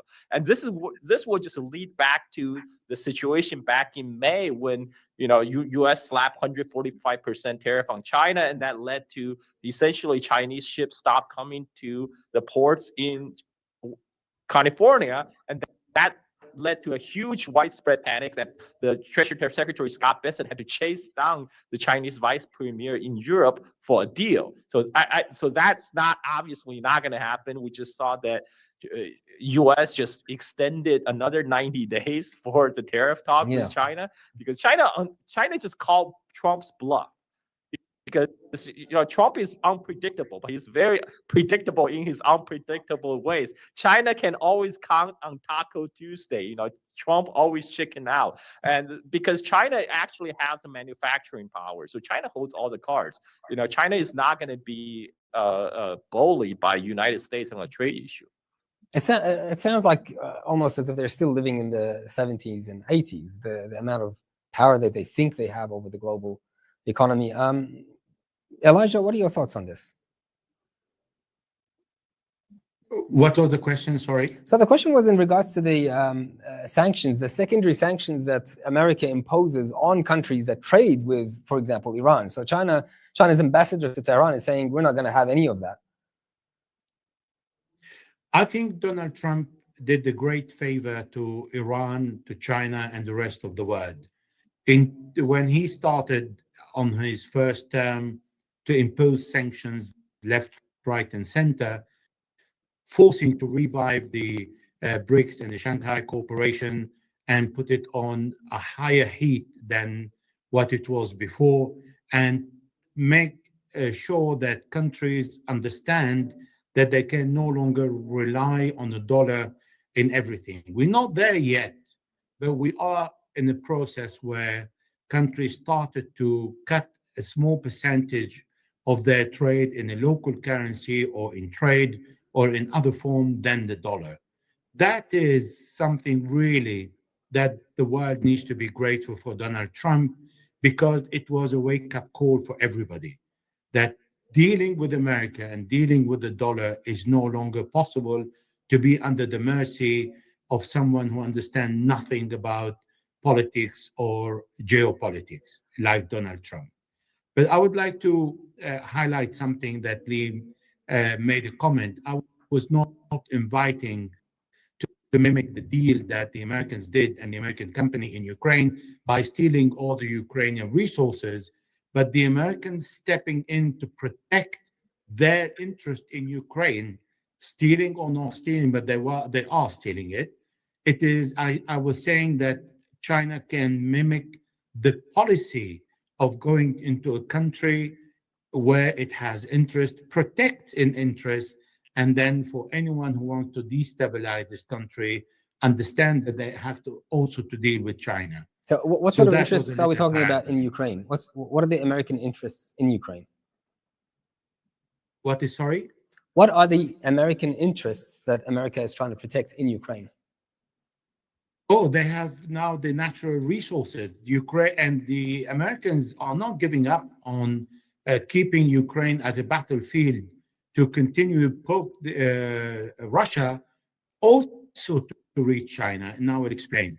The main war in Ukraine 2022 that was prepared for a very long time ago, at the time of George Bush and then Barack Obama, that he cannot play the innocent, and then supported by Donald Trump in his first term, triggered by Joe Biden, was to make sure that China will be completely isolated. Because when Joe Biden came to Brussels, where I live, and went to the European community, he promised that Russia is going to be divided in 127 different small states. And we in Europe, because we are thieves, and the richness in Europe was created by looting other continents, in particularly Africa. We saw that as an opportunity to loot Russia and bring Russia on its knees, so China will be completely isolated. Well, Russia managed to stand and hold its ground, and Europe paid the price because we are the most idiot in all this game. And what Russia did is, again, turn the gas from sending it to Europe to China and create a new pipeline that goes from, that is the Mongolian pipeline, where China will have what we used to have, is cheap energy. So this is where the European played the role of being the horse that the Americans stood up on to go and try to divide Russia from China. Okay. And what the Americans are doing in Ukraine is they will not stop this war as long as President Zelensky is willing to offer himself and his people for America first. So again, what's happening in Ukraine is not to be divided from China again. Okay. Oh, back to you, Lee. I wonder if you have any comment to add to that. Well, yeah, to go to your question about sanctions, and I think what Elijah said was absolutely right, that it was intended to separate Russia from China and Russia from Europe. It succeeded with Europe. It absolutely failed with separating Russia from China. And Trump actually, in one candid moment, I mean, often part of the problem with Trump, by the view of the U.S. elites, is that he says the truth about U.S. intentions. He said publicly, he said, you don't want Russia and China unified. And he said, I think I can de-unify them, because he doesn't know the word separate. So he said, I think I can de-unify them. And anyway, that was part of the goal, and that has absolutely failed. But to speak to your question about sanctions, you know, I think one of the biggest efforts, one of the biggest goals of the U.S. with Iran, and this is long term, this didn't start with October 7th or anything, anything, has been to, separate Iran from the countries like China and Russia, and simply decrease the amount of oil that can be sold outside of the petrodollar. And if you look at the countries that the U.S. has, either full on invaded or tried to sanction into oblivion, they're almost entirely countries that have or sell a lot of oil, or would intend to sell a lot of oil outside of the petrodollar. Of course, if you decrease the percentage being sold in petrodollar, then at some point the U.S. would lose its ranking as the global reserve currency, and that would cause crushing ramifications to the dollar. And so you look at that list, and it's Iran, Russia, Venezuela, Iraq, Libya. These are all countries that, have oil or tried to sell oil or want to sell oil outside of the U.S. dollar. And so instability, to go back to the discussion about stability, is exactly what the U.S. wants. And I always find it funny when for many of these countries, and I find it funny when people say, oh, the U.S. has failed in each one of these wars. Well, if you think the way the sociopaths at the top of our system think, collapsing Syria or collapsing Libya into borderline failed state, that's a win. That's an achievement, because Libya isn't strong anymore. It's not Gaddafi talking about going off the U.S. dollar and switching to the gold African dinar. That's a win. So I always laugh when people go, look, the U.S. fails at every war. No, these sociopaths want this badly. Okay. Just a final question before we finish for the day. The China-Iran railway project, was that a motivation for the attack on Iran by Israel and the United States? Sorry, the China-Iran what? The China-Iran railway corridor. Oh, I think there's a long list of reasons that the U.S. and Israel have wanted to attack Iran. I think it could be lowered down on the list. I don't think it's up towards the top. Not a top priority. Elijah, what are your thoughts? I agree with Lee. There are many reasons, and above all is the security of Israel, and the Israeli can really bring that up to the American to say we have common interest, but where they don't have common interest is to destabilize Iran. The Americans don't agree on that, but the Israelis would love to see Iran divided in so many pieces, particularly with the problem that Iran has in the north, west, and in southeast, Sistan, Baluchistan, and Kurdistan. So I think that is one point in the list. Okay. Carl, what are your thoughts? The railway, any issue? U.S. goal has always been try to regime change Iran. They're denying that, of course. They're saying we're not doing this. Well, except they're trotting out the quote unquote crown prince, of the Shah to say, oh, he's gonna take over as the next leader. So that's actually when U.S. was happiest with Iran, when it was under the Shah as a U.S. puppet, as a U.S. Casbah in the Middle East. And another thing is I need to point out, China might not be as worried about closing down the Strait of Hormuz as you might think, because we can see how Yemenis is managing the blockade in the Red Sea. They're not touching the Chinese and Russian ships right now.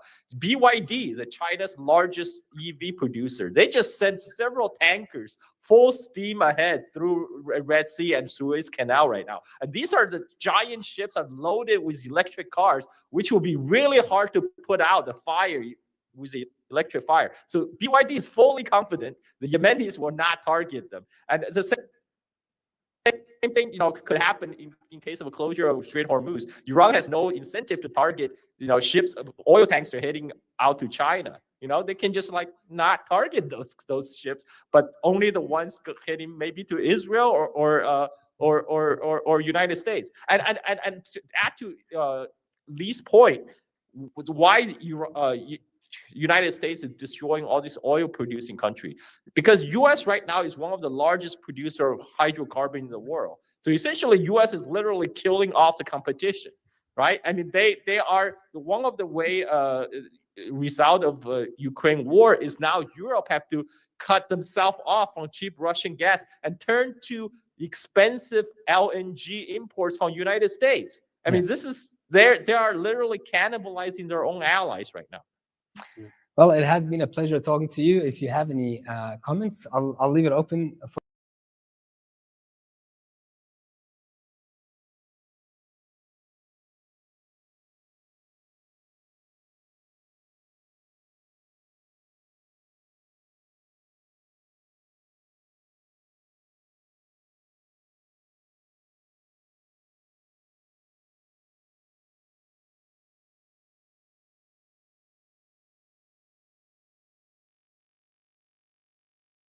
Our next story is straight out of a science fiction thriller. It concerns the future of warfare. Chinese researchers have unveiled a breakthrough in drone technology. The country has developed a combat drone that can split into smaller drones mid-flight. We were focused elsewhere in the world. China saw what they call that window of strategic opportunity to actually build a force that could compete with the U.S. Lethal autonomous weapons, this idea that a drone would operate completely independent from a human and actually engage targets. Here's a question to shatter everything you thought you knew about war. What if the next great superweapon never lands? What if the next aircraft carrier doesn't slice through oceans, but drifts endlessly through the sky, above radars, above missiles, and far above any battlefield? Not some science fiction fantasy, not a movie pitch, but a classified concept now leaking through the seams of military briefings, whispered among analysts, and quietly tracked by satellites. A flying fortress powered by solar arrays and AI, capable of loitering in the upper atmosphere for months or even years without ever needing to refuel or return. A new breed of weapons platform, part drone, part satellite, part aircraft carrier, but all terror. And if recent patent filings, aerospace prototypes, and intercepted communications are any indication, China might already be building it. Welcome to Race to Space, the command post where we break open the future of warfare before it breaks open your world. From stealth bombers and AI drones to orbital missile grids and electromagnetic assassins, this is where speculation meets classified truth. And today we dive into a concept so radical, so disruptive, that it doesn't just rewrite the rules of combat, it floats above them entirely. So what's really going on? What is China working on up there in the sky? And why are US officials suddenly so quiet about it? Buckle up, because the age of the sky carrier may be closer than anyone's ready for.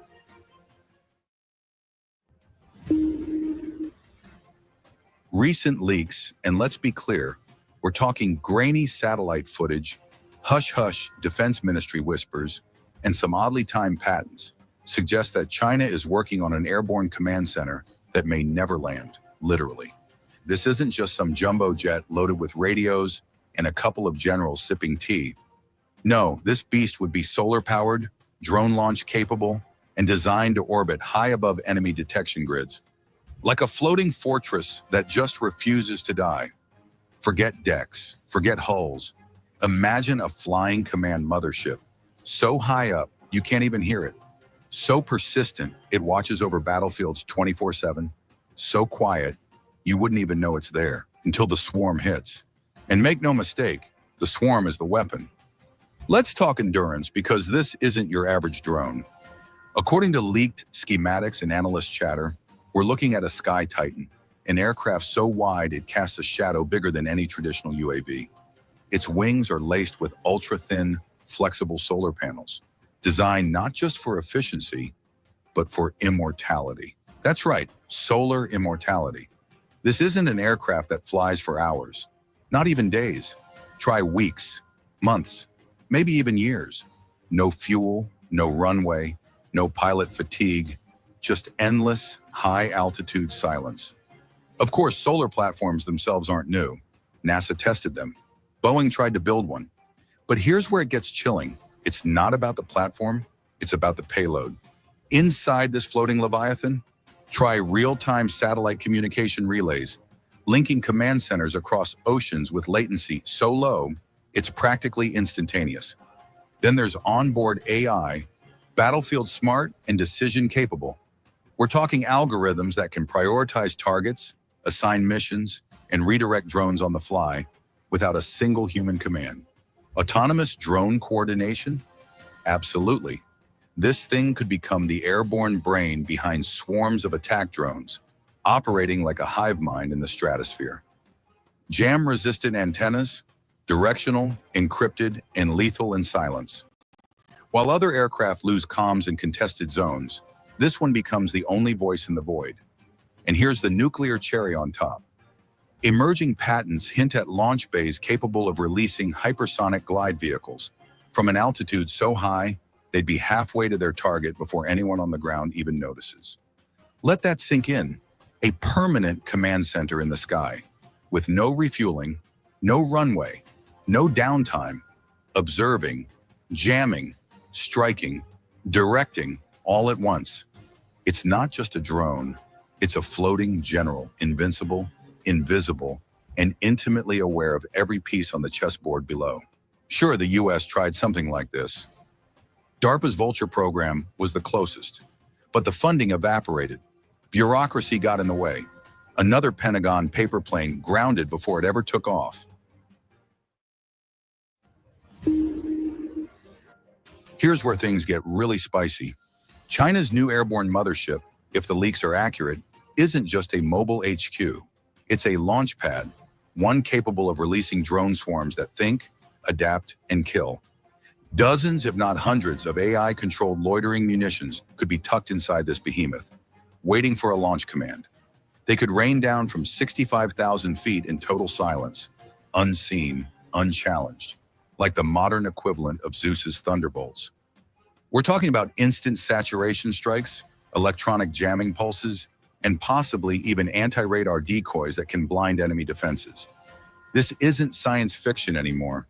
This is happening, and it's got the Pentagon sweating. In a real-war scenario, whoever controls the skies controls the outcome. But whoever controls the command brain in the skies, that's a whole new level.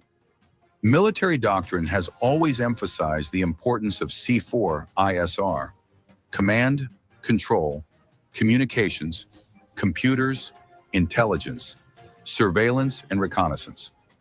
China's floating fortress might be the ultimate C4 ISR node, linking satellites, submarines, cyber units, and missile launchers into a single AI-enhanced brain, flying in near space.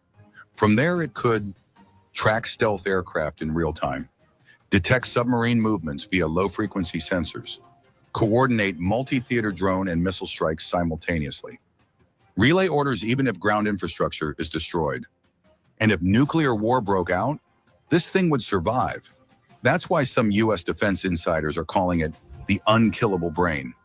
Because if satellites get jammed, fiber lines are cut, and ground bases are nuked, this airborne AI commander might still be hovering quietly above, running the war. So why is China doing this now? Because the battlefield is changing. Because China doesn't want to compete with aircraft carriers anymore. It wants to out-evolve them. For all their power, supercarriers have one fatal flaw. They can be sunk. They're also costly, vulnerable to missile strikes, and easy to track via satellite. But a sky carrier? Try finding that. Try reaching it. Try surviving long enough to even react. In the age of electromagnetic warfare, cyber strikes, and AI battle networks, China's floating fortress may become the new apex predator. A weapon not built to fight toe-to-toe, but to stay above the fight and win it before it starts. We're not the only ones watching. The Pentagon's recent funding requests and DARPA's urgency on near-space platforms hint that the US is playing catch-up. There's chatter about reviving old programs like the Solar Eagle, maybe a reimagined Global Hawk, but none of them match the ambition or rumored autonomy of this Chinese ghost ship in the sky. China is rewriting the book. The US is still clinging to it. And every month the Sky platform continues development. That doctrinal gap widens. This is Race to Space, the only channel that shows you the war that hasn't happened yet, but already exists. Subscribe now and join the front line of the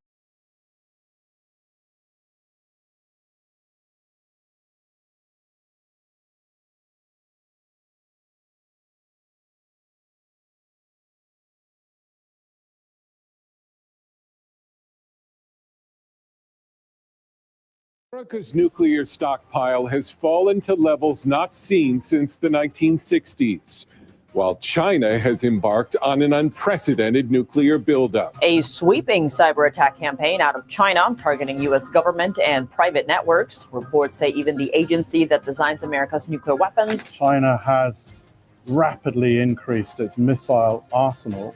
This is a menacing challenge to the United States.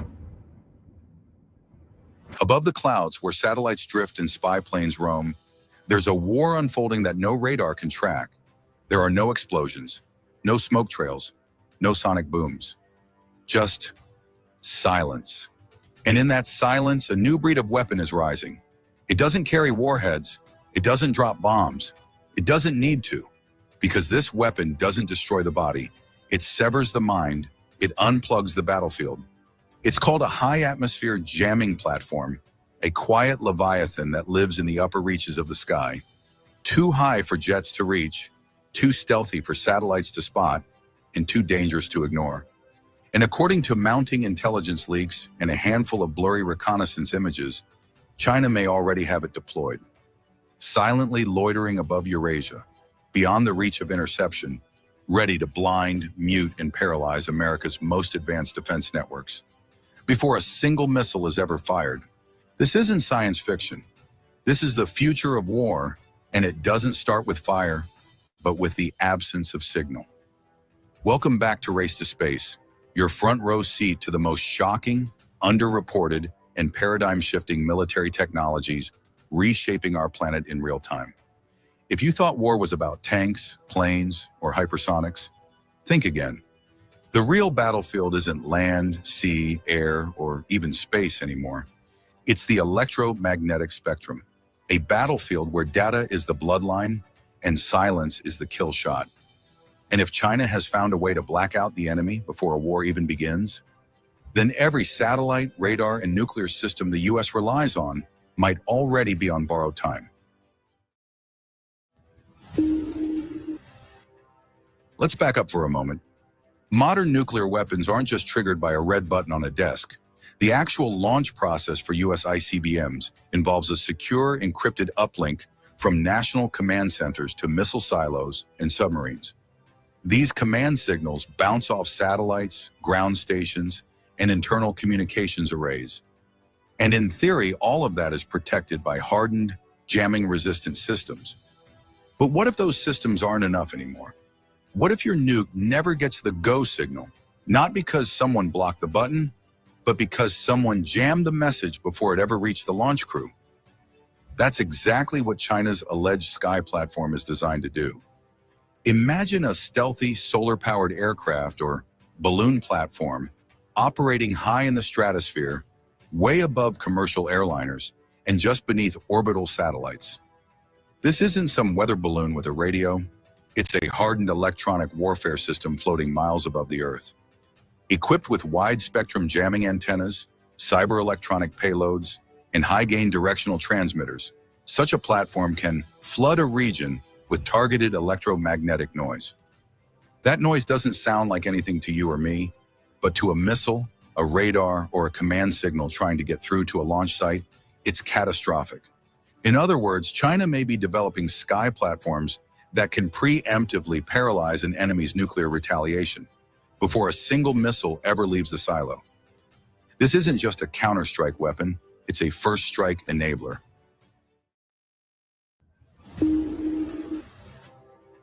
The Pentagon has quietly acknowledged the threat. In multiple reports buried in budget hearings and defense journals, U.S. officials have referenced emerging risks to strategic command redundancy and hostile theater-wide EW operations. That's bureaucratic speak for, they can now jam our nukes. If even one high-atmosphere jammer can hover near U.S. missile fields in Montana, North Dakota, or Wyoming, it could block uplinks to dozens of ICBM silos. A second one near Guam or Diego Garcia could do the same to forward-based bombers and submarines. And that's before a single shot is fired. Think about the implications. China wouldn't need to take out America's nuclear triad. It would just need to interrupt the signal. In an all-out war scenario, that 30-second delay in launch confirmation could mean the difference between retaliation and annihilation. If your command structure can't talk to your weapons don't matter. So where is all this coming from? Now let's talk evidence. Over the last 3 years, Chinese state contractors have filed over a dozen patents involving stratospheric flight control, long-duration loitering drones, and broadband EM interference devices. Companies like CASIC and CETC, both directly tied to the PLA, have also showcased prototypes of high-altitude airships during military expos. In 2023, amateur satellite trackers spotted a balloon-like object lingering over the Western Pacific for weeks, showing movement patterns inconsistent with weather monitoring. Then, in 2024, another unidentified platform was seen orbiting near U.S. bases in South Korea before vanishing from radar entirely. Coincidence? Maybe. But when combined with Chinese academic papers outlining suppression of command-control communication under adversarial EW conditions, it becomes clearer. This is no experiment. This is a doctrine. Now here's where things get scarier. Jamming America's nukes from the sky is bad enough. But what if China synchronizes this effort with cyber attacks on satellite uplinks and kinetic strikes against key space infrastructure? That's what the PLA calls integrated strategic deterrence. It's a multi-domain doctrine where cyber, space, and electromagnetic forces work in tandem to paralyze the enemy's response, while China's own strike capabilities remain intact. In one leaked wargame scenario from a Chinese military university, AI simulations showed that with just 3 high-altitude jamming platforms, 2 cyber nodes, and 1 orbital blinder satellite, an entire region's nuclear command system could be disabled for 6 to 9 minutes. That's an eternity in nuclear warfare. And during that blackout, what's stopping China from launching a first strike, taking out airfields, ships, and silos, knowing full well the retaliation won't arrive in time? This is no longer science fiction. It's math. It's strategy. It's war by numbers.